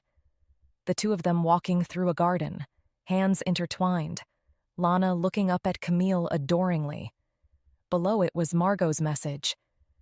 Girl, you should be grateful I love you like a little sister and that you're currently an ocean away, or I would strangle you for being so chaotic and making my day much harder than it should be. Call me. Someone spotted us, Lana said, watching Camille's face carefully. Camille stayed calm, though Lana noticed the slight tension in her jaw. It was bound to happen eventually. Lana stepped away to take the call, returning a few minutes later with a sigh. We're trending online. The studio wants us back in LA early. That was fast, Camille said, handing her tea. People are calling us couple goals. Lana studied Camille's face. You're calmer than I expected. Camille smiled slightly. Maybe some things are worth the complications. Even me showing up unannounced? Especially that, Camille replied, arms settling around Lana's shoulders. Though I'm still a little terrified. We don't have to confirm anything, Lana assured her. I didn't come to London to force your hand. Thank you, Camille said softly, kissing her gently. Since we have to leave early, Lana murmured. Want to revisit that staying in bed idea from yesterday?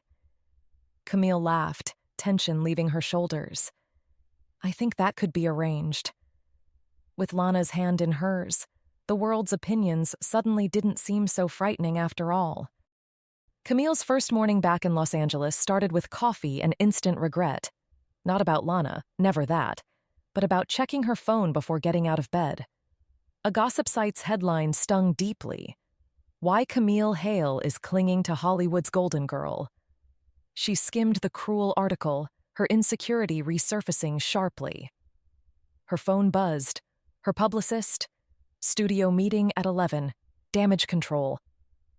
At Evergreen Studio, Camille and Lana sat silently, knees occasionally brushing beneath the sleek conference table.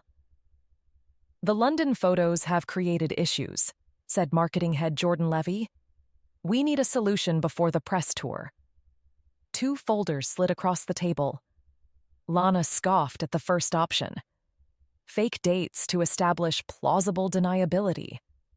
I'm not pretending to date someone else, Lana snapped. Ms. Hale, Camille's publicist prompted. Camille hesitated, the morning's cruel words echoing in her mind. Then she spoke carefully. I agree with Lana. Fake relationships cross a line. Then the alternative, Jordan said firmly. Strict professional boundaries during the press tour. Minimal contact, limited eye contact, no personal topics. Lana looked hurt but remained silent, pressing her knee gently against Camille's. Camille softly returned the pressure. Outside, Lana vented immediately. Fake dating? Are we in the 1950s? It's standard studio procedure, Camille explained gently. They're worried our real relationship distracts from the film. Lana's eyes narrowed. You were considering it. Camille hesitated, then confessed quietly. That article, it got to me. You're rising, Stop. Lana cupped Camille's face gently, forcing their eyes to meet. I've admired you for years. Your talent, intelligence, strength. I chose you, not anyone else. Camille softened, letting the words sink in. You're right. I'm sorry. Lana kissed her softly. We'll survive this press tour and their ridiculous rules. Afterward, it's just us. No studios, no tabloids. Just us, Camille agreed, smiling. Now, Lana teased, let's practice breaking those rules at home. Camille laughed, warmth replacing doubt. Some things, she realized, were worth every risk. The sleek black town car glided through morning traffic as Camille and Lana sat with practiced distance between them. 23 days, 47 interviews, and countless moments of restraint had led to this. The final press obligation. One more, Lana said softly, her eyes fixed on her phone, though her attention was entirely on the woman beside her. Then we're free. Camille smiled, the slight curve of her lips visible only to someone who had studied her expressions as intently as Lana had. Free to what exactly? The question hung between them, both playful and profound. They'd spent the entire press tour avoiding precisely this conversation, focusing instead on surviving the immediate challenges. Free to hold your hand in public, for starters, Lana replied, glancing up with a mischievous gleam. Free to look at you for a scandalous 4 seconds. Revolutionary, Camille murmured, her smile deepening. Their driver cleared his throat, signaling their arrival at the Morning Dawn show with Sabrina Kent, a program known for its warm but probing conversations with Hollywood's elite. Ready for the last performance? Lana asked as the car door opened. Camille nodded, her professional mask sliding seamlessly into place. Always. The green room hummed with pre-show energy when a woman appeared in the doorway, her smile wide and genuine as she spotted Camille. Cam, it's been ages! Sabrina Kent bypassed her assistant, arms outstretched. Camille's face transformed, her carefully maintained composure giving way to real warmth as she accepted the embrace. Sabrina, I should have known you'd break protocol to say hello. I've always been terrible at following rules, Sabrina laughed. You look incredible. Both of you, she added, turning to include Lana. Lana watched with curious interest. In 23 days of interviews, she'd never seen Camille this relaxed with press. Lana, this is Sabrina Kent, Camille said. We were in the same acting workshop about 1,000,000 years ago, before either of us had a credit to our names. Before Camille became the intimidating presence she is today, Sabrina added with a wink. She used to bring homemade cookies to rehearsal. Can you believe it? I absolutely cannot picture that, Lana replied, genuinely delighted by this glimpse into Camille's past. We have about 5 minutes before we need to be on set, Sabrina said, checking her watch. I just wanted to say hello personally. And don't worry, I know the studio guidelines. I'll be the perfect professional out there. Something in her tone suggested the opposite, but before either could respond, she was whisked away by a producer. Homemade cookies? Lana whispered once they were alone. Don't start, Camille warned, but there was no heat in it. I was trying to make friends. That's adorable. Focus, Monroe. One more interview. Yes, Ms. Hale, Lana replied, but her eyes lingered a moment longer than the guidelines allowed. That's a wrap, Sabrina announced. Thank you both, truly. As the crew began dismantling equipment, Sabrina turned to Camille. Can you stay a moment? Catch up properly? Camille glanced at Lana, who nodded. I'll wait in the green room, she said, understanding the request for space. The production office was quiet compared to the bustle of the set, offering a rare moment of privacy. So, Sabrina said once they were settled with coffee, her interviewer persona falling away. Are the rumors true? Camille raised an eyebrow. Are you asking as press or as a friend? Firmly as a friend, Sabrina laughed. Off the record, off camera, purely for my own nosy satisfaction. Because I've known you for 15 years, Cam, and I've never seen you look at someone the way you look at her when you think no one's watching. We've been careful, Camille said cautiously. Not careful enough for someone who knows you, Sabrina countered. So, is it real? Camille was quiet for a moment. It's real, she said finally. More real than I expected it to be. Sabrina's expression softened. I thought so. You seem happy, underneath all that professional restraint. I am, Camille admitted, a small smile playing at her lips. Terrified, but happy. Terrified? You? Sabrina looked genuinely surprised. The Camille Hale I know doesn't scare easily. This is different. Camille paused, searching for the right words. She matters in a way I didn't anticipate. Good, Sabrina said firmly. It's about time someone mattered that much. She took a sip of her coffee. You know, Jason and I are hosting our monthly board game night next Saturday. You should bring her. Camille laughed at the sudden shift. From relationship confessions to Scrabble? That's your segue. What? I'm curious about her, and Jason will be dying to meet the woman who finally cracked your armor. Besides, I need someone to help me beat him at Trivial Pursuit. The normalcy of the invitation, so removed from the carefully orchestrated world of press junkets, felt like a lifeline. A glimpse of what might be possible once the promotional obligations ended. I'd like that, Camille said, her smile widening. I'll bring her. She's surprisingly competitive. Jason won't know what hit him. Perfect, Sabrina grinned. And Cammy? I'm happy for you. Really. As they walked back toward the green room, Camille felt lighter than she had in weeks. The press tour was over. The studio's restrictions were lifting. For the first time since those London photos surfaced, she could imagine a future where her relationship with Lana wasn't defined by marketing strategies or damage control. It was terrifying and exhilarating. When she entered the green room and found Lana waiting, scrolling through her phone, Camille allowed herself to really look at her. No time limit, no calculated distance. Just looking at the woman who had somehow worked her way past every defense Camille had built over 15 years in Hollywood. Lana glanced up, catching her gaze. Everything okay? Camille nodded, a genuine smile spreading across her face.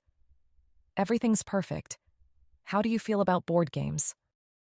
The following Saturday, Sabrina's craftsman-style home radiated warmth, welcoming guests who mingled and laughed comfortably around the cozy living room.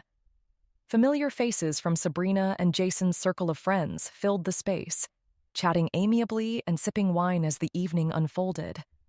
Laughter spilled from the room where the wooden Scrabble board dominated the center of the table, surrounded by wine glasses and scattered snacks.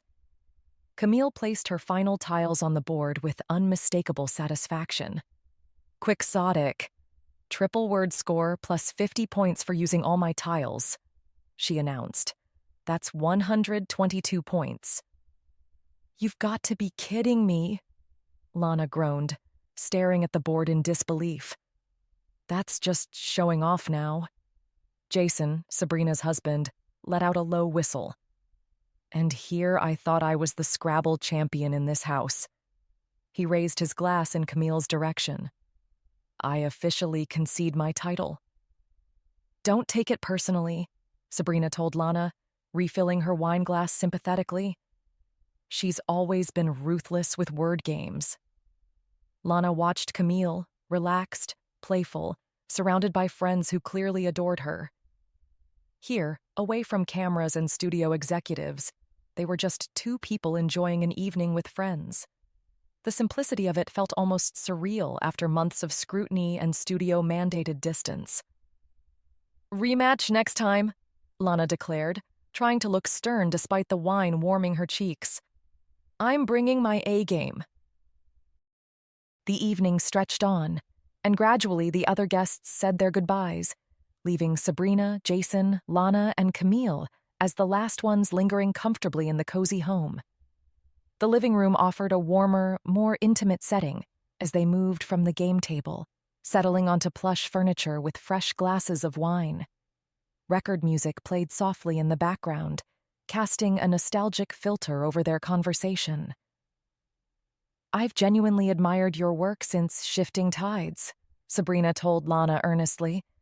"You have such a compelling presence on screen. Honestly, you stole every scene." Lana smiled shyly, fingers tracing the rim of her glass. "That's really kind of you, Sabrina. But honestly, it feels more like luck and preparation than natural talent. I studied and worked really hard, but I'll never reach Camille's level. She's just naturally gifted." Camille leaned forward, her gaze warm and encouraging. "Lana, I've worked with plenty of people who have natural talent but no soul. What you bring to the screen, it's sincere, it's rare. You don't get that from studying alone." "Exactly," Sabrina added softly. "Don't underestimate yourself. There's a reason people connect so deeply with your performances." Lana glanced between Sabrina and Camille, feeling her cheeks flush from more than just the wine. "I guess it's just hard sometimes," she admitted softly. "Some days it feels like someone will finally realize I don't belong." Camille reached over, gently touching Lana's arm. "You belong exactly where you are, Lana. Trust me." Eventually, they began to gather their things, the comfortable quiet signaling it was time to call it a night. The entry hall glowed warmly as jackets were retrieved and goodbyes exchanged. "Next time, no Scrabble," Lana joked, her shoulder brushing against Camille's. "I need a game where Camille doesn't have an unfair advantage." "Who would have thought my girlfriend was such a sore loser?" Camille replied with a laugh, then froze as the word girlfriend hung in the air, unexpected and unplanned. Lana's eyes widened slightly, her lips parting in surprise. A heartbeat of silence followed. "Well, thanks for coming," Sabrina said warmly, breaking the moment with casual grace. "We should do this again soon." "Absolutely," Camille agreed, grateful for her friend's smooth recovery. The cool night air wrapped around them as they walked to the car, fingers intertwined, neither rushing to address what had just happened. Above them, stars punctuated the clear sky, distant witnesses to the moment unfolding. Camille's apartment welcomed them with familiar comfort. Floor-to-ceiling windows framed the city lights like a living painting, while soft lamps cast the modern space in gentle illumination. "I can't believe how thoroughly you destroyed everyone at that game," Lana said, kicking off her heels by the sofa. The sound of them hitting the floor echoed in the open space. "It's just a game," Camille replied, hanging her keys on the hook by the door with practiced precision. "Says the champion," Lana retorted, settling onto the couch. "You could have shown mercy." Camille sat beside her, the cushions shifting under her weight. Her expression turned serious. "About what I said at Sabrina's." "You mean when you called me your girlfriend?" Lana asked, trying to sound casual despite the flutter in her chest. "Yes. I didn't mean to put a label on this before we'd talked about it." Lana took her hand, fingers sliding between Camille's with familiar ease. "Ask me properly." A smile tugged at Camille's lips, softening her usually composed features. "Lana Monroe, would you like to be my girlfriend? Officially?" "I'd like that very much," Lana replied. "Though I think we should keep it relatively quiet for a while. Give ourselves some space to just be us, without all the public scrutiny. Agreed, Camille nodded. The last thing we need is more studio meetings about our relationship status. Besides, Lana added with a mischievous smile, I'm not sure the world is ready to know that the great Camille Hale is dating someone who's such a terrible Scrabble player. Come here, you sore loser, Camille murmured, pulling Lana closer. I'm not a sore loser, Lana protested, settling against Camille's side. Whatever you say, baby, Camille replied, the endearment slipping out naturally. Lana turned, eyes soft with surprise. That's new. Too much? Camille asked, a rare moment of uncertainty crossing her face. No, Lana smiled. I like it. Later, moonlight streamed through the bedroom windows, painting silver patterns across the rumpled sheets. Camille watched Lana's profile in the dim light, thinking about her words at Sabrina's house. You know, Camille said softly, what you said earlier about not having talent. I wish you could see yourself the way I see you. Lana turned toward her, vulnerability etched in her features.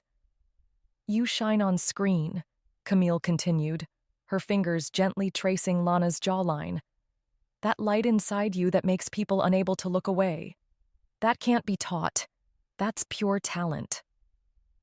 I like who I am when you look at me like that, Lana whispered. Good, Camille replied, leaning down to kiss her, because I plan to look at you like this for a very long time. Even if I never beat you at Scrabble. Especially then, Camille murmured against her lips. My girlfriend, the beautiful sore loser. The word felt right now. Girlfriend. A beginning, but also a promise. The sunset painted Camille's living room in amber hues as they stood before two easels facing the floor-to-ceiling windows. I still can't believe you convinced me to do this, Camille said, applying paint with precise, controlled strokes. Everyone needs a hobby that has nothing to do with work, Lana replied, her canvas a riot of bold colors. A streak of blue paint marked her cheek, unnoticed. I have hobbies, Camille protested mildly. Reading scripts for pleasure doesn't count.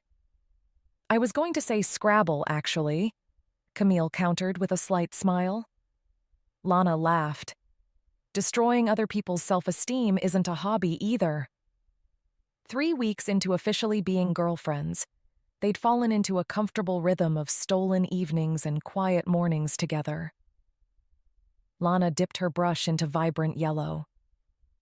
My parents had a painting night tradition every summer at my grandmother's cottage. 26 years of sunsets over the same stretch of coast. Do they still do it? Camille asked, watching Lana more than her canvas. When they can. Lana smiled at the memory. I always said when I grew up, I'd have a house right on the beach. Not some massive celebrity mansion, just a little place with a porch facing the water. Somewhere I could paint sunsets for decades. That sounds nice, Camille said softly. Their phones buzzed simultaneously, interrupting the peaceful moment. It's Marcus, Lana said, glancing at her screen. Why would he be calling both of us? Lana answered on speaker. Marcus? You're on with both of us. Have you seen the nominations? Marcus's voice practically vibrated with excitement. The Academy nominations. The film got 11, including Best Picture, Best Director, and Best Actress, and Best Supporting Actress for both of you. Lana's eyes widened, her paintbrush clattering to the floor, spattering blue across the hardwood. That's not possible, Camille said, unnaturally calm. The film hasn't even been out that long. No mistake, Marcus replied. The acclaim from the festival circuit pushed us into contention. The studio is already going crazy with the PR campaign. After ending the call, Camille turned to Lana. Are you okay? I'm nominated, Lana whispered. Against you. With me, Camille corrected gently. Not against me. Their phones lit up with notifications, but neither moved to answer. "This is what you deserve," Camille said. "But you should be the lead nominee. I was supporting you, not the other way around." Camille shook her head. "The studio submitted you for lead. They saw what I saw, that this story became yours as much as mine." "I don't know what to do with this," Lana admitted. "First," Camille said, stepping closer, "we celebrate." She wiped a smudge of paint from Lana's cheek. "Then we enjoy every second of it, together." The hotel suite gleamed with soft lighting as stylists made final adjustments to their dresses. With the last pin in place and the team finally gone, Camille and Lana found themselves alone for the first time all day. "You look stunning," Camille said, taking in Lana's emerald dress that caught the light with every movement. Lana smoothed an invisible wrinkle from Camille's classic midnight blue dress. "So do you. Absolutely perfect." They stood before the mirror, their reflections side by side, a vision that would grace magazine covers tomorrow. "Are we still agreed about tonight?" Lana asked. "Keep it professional in public?" Camille nodded, though something in her expression softened as she met Lana's eyes in the mirror. Camille turned to face Lana directly, taking her hands. "There's something else." Her usual composure faltered slightly, betraying rare nervousness. "I wanted to tell you before all the chaos tonight." "What is it?" Lana asked, concern flickering across her features. "I love you," Camille said simply. The words hung in the air, both monumental and entirely natural. "I've never said that to anyone, and meant it the way I mean it with you." Lana's eyes widened, then filled with unmistakable joy. "I love you too," she whispered. "So much." They stood there, foreheads touching, the enormity of tonight's ceremony suddenly secondary to this quiet moment of truth between them. Lana pulled back slightly, her eyes searching Camille's. "I wish I could tell everyone how much I love you," she admitted, a wistful note in her voice. "I'm tired of pretending we're just colleagues when all I want to do is hold your hand and tell the world you're mine." Camille saw the sadness that crossed Lana's features, the genuine longing in her eyes. Something shifted in her expression, a decision forming behind her carefully guarded exterior. "No matter what happens tonight," Camille murmured, squeezing Lana's hands reassuringly, "I already have everything I need." The theater buzzed with anticipation as the presenter opened the envelope.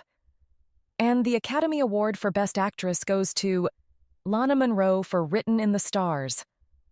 The audience erupted in applause as Lana rose from her seat, momentarily stunned. Camille squeezed her hand briefly, a proud smile illuminating her face. Lana made her way to the stage, the emerald dress catching the light with each step. She accepted the statuette with trembling hands, taking a moment to compose herself before the microphone. Her voice wavered, then strengthened. "I never expected this. Thank you to the Academy, to the incredible team behind this film, to Marcus for believing in me." She paused, taking a breath. "To my parents, who drove me to countless auditions and never once suggested I needed a backup plan." Her eyes found Camille in the front row. "And to Camille Hale. You pushed me to be better in every scene, every day. Your generosity as an actor, as an artist, as a person. You taught me what excellence really means." Her voice softened.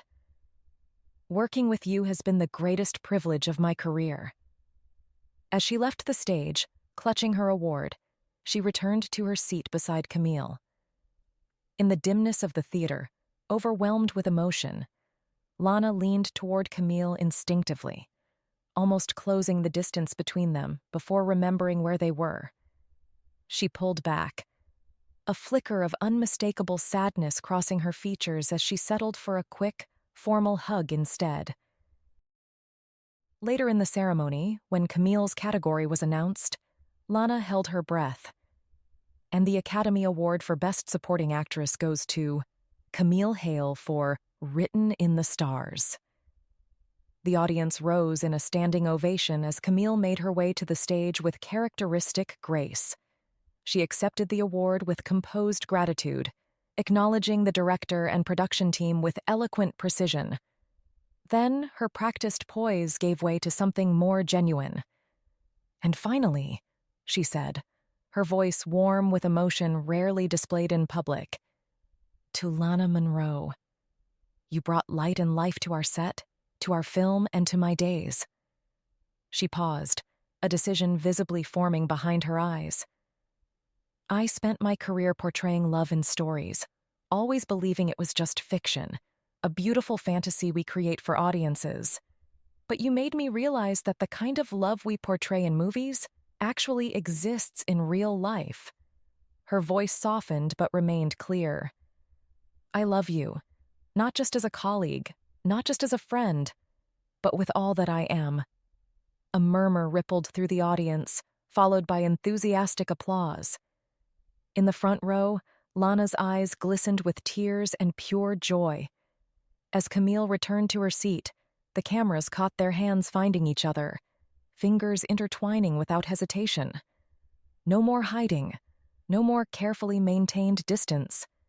Just two women in love, now in full view of the world. The award ceremony eventually gave way to the after-parties, which themselves faded into the early hours of morning. Exhausted but elated, Camille and Lana finally retreated to their hotel suite, away from the cameras and curious eyes. Their awards now sat side by side on the coffee table, surrounded by remnants of room service breakfast, evidence of their private celebration. Still in their plush hotel robes, they savored this moment of quiet together. "I should apologize," Camille said, fingers tracing patterns on Lana's palm, "for announcing our relationship to the entire world without discussing it first." Lana shook her head, happiness radiating from her expression. "Don't you dare apologize. It was perfect." "It wasn't planned," Camille admitted. "I was standing there looking at you, and suddenly keeping it private felt impossible." "Do you regret it?" Lana asked. "Not for a second."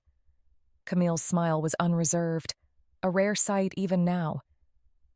"Though our publicists might never forgive us for the chaos."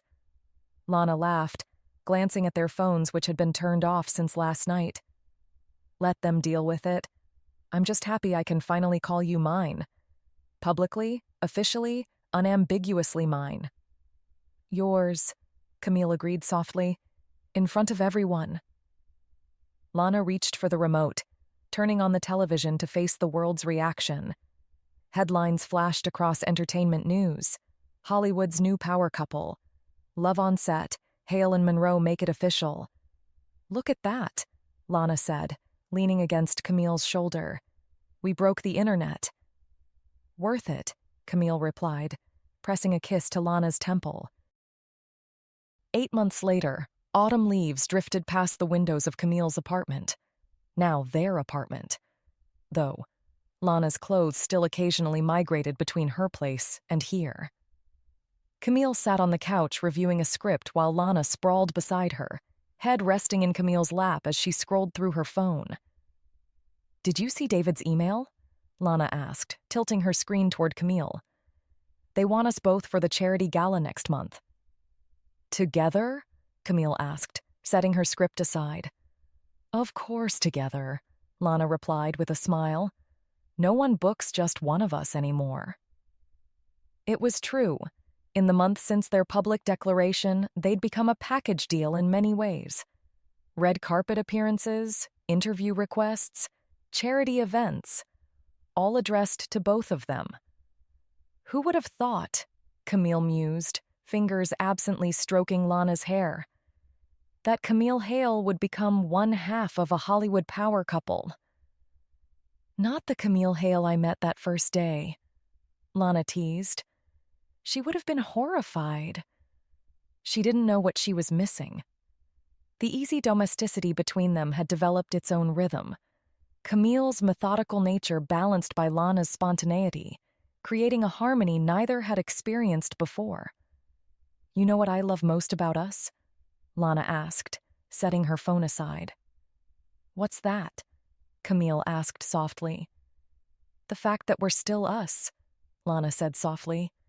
"Fame, awards, public scrutiny, none of it changed what matters." Camille leaned down to kiss her, a gesture that had become as natural as breathing. "I love you," she whispered against Lana's lips. "I love you too," Lana replied. "Always." "I still think we should have hired movers," Lana called as she carried a box labeled kitchen up the stairs of their new house. "Where's the fun in that?" Camille replied, emerging from the bedroom with empty boxes flattened under her arm. "Besides, I distinctly remember someone saying she wanted a real moving-in experience." "That was before I realized how many books you own." Lana groaned dramatically. The house they'd purchased together was neither too large nor too showy. A warm, light-filled space just north of the city, with enough room for Camille's books and Lana's growing art collection. 3 years together had deepened their connection in ways neither had anticipated. They worked separately more often now, Camille directing her first feature while Lana explored character-driven indie projects, but their foundation remained unshaken. "Break time," Lana announced, setting down her box. Camille walked over and pulled Lana into her arms. "Best idea you've had all day," she said before kissing her softly. "Are we almost there?" Lana asked, fidgeting with the blindfold Camille had insisted on.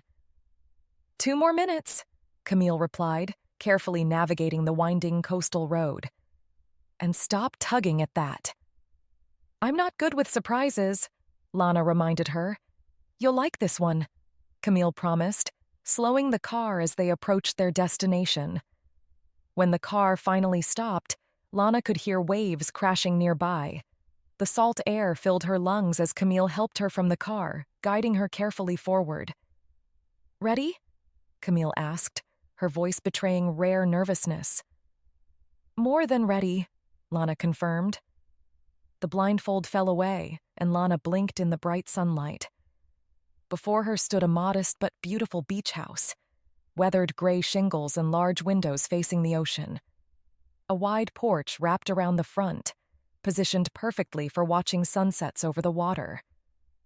"Camille," Lana whispered, recognition dawning. "Is this your beach house?" Camille confirmed softly. "Not some massive celebrity mansion, just a little place with a porch facing the water." Lana turned to her, eyes wide with disbelief. "You remembered. From that night painting?" "I remember everything you tell me," Camille said simply. "Happy anniversary." Lana's eyes filled with tears as she took in the house. Her childhood dream materialized before her. "I can't believe you did this." "Want to see inside?" Camille asked, holding out a key. The interior was bright and airy, sparsely furnished but with careful attention to detail. A built-in bookshelf dominated one wall, while large windows framed the ocean view. "It's perfect," Lana breathed, moving from room to room in wonder. "There's one more thing," Camille said, leading her to the dining room where a small table was set up with a familiar board. "Scrabble? Now?" Lana laughed. "You're going to crush me on our anniversary?" "Humor me," Camille insisted, an unusual tension in her voice. "Just one quick game." "Fine," Lana conceded with an affectionate eye roll. "But only because I love you." As Lana approached the table, she stopped suddenly. The Scrabble board wasn't set up for a new game. Instead, tiles were already arranged in a pattern. "Will you marry me?" She turned to find Camille on one knee beside her, holding a small velvet box.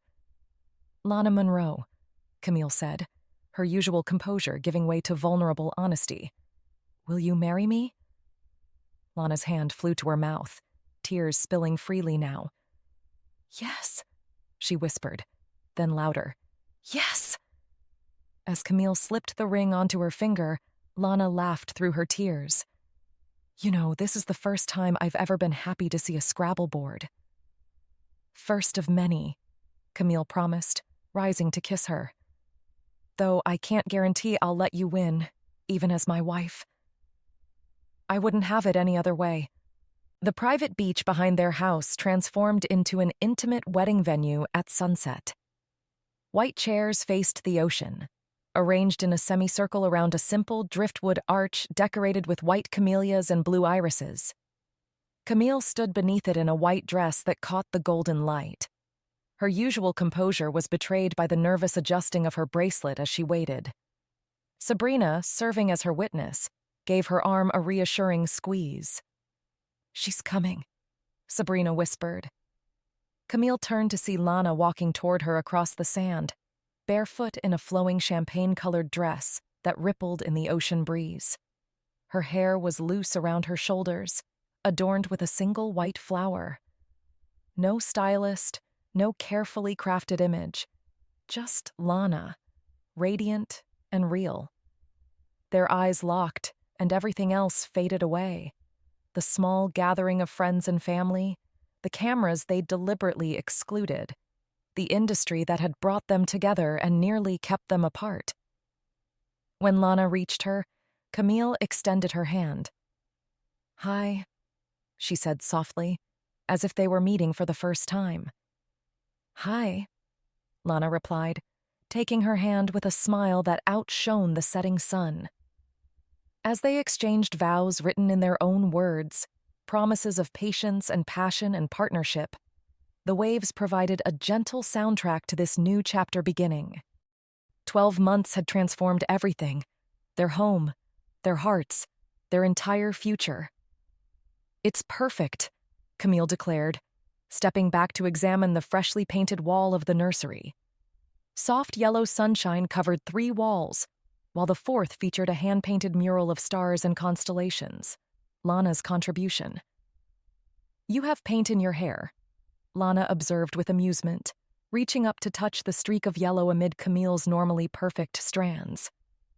"So do you," Camille replied, gesturing to Lana's much more paint-splattered appearance.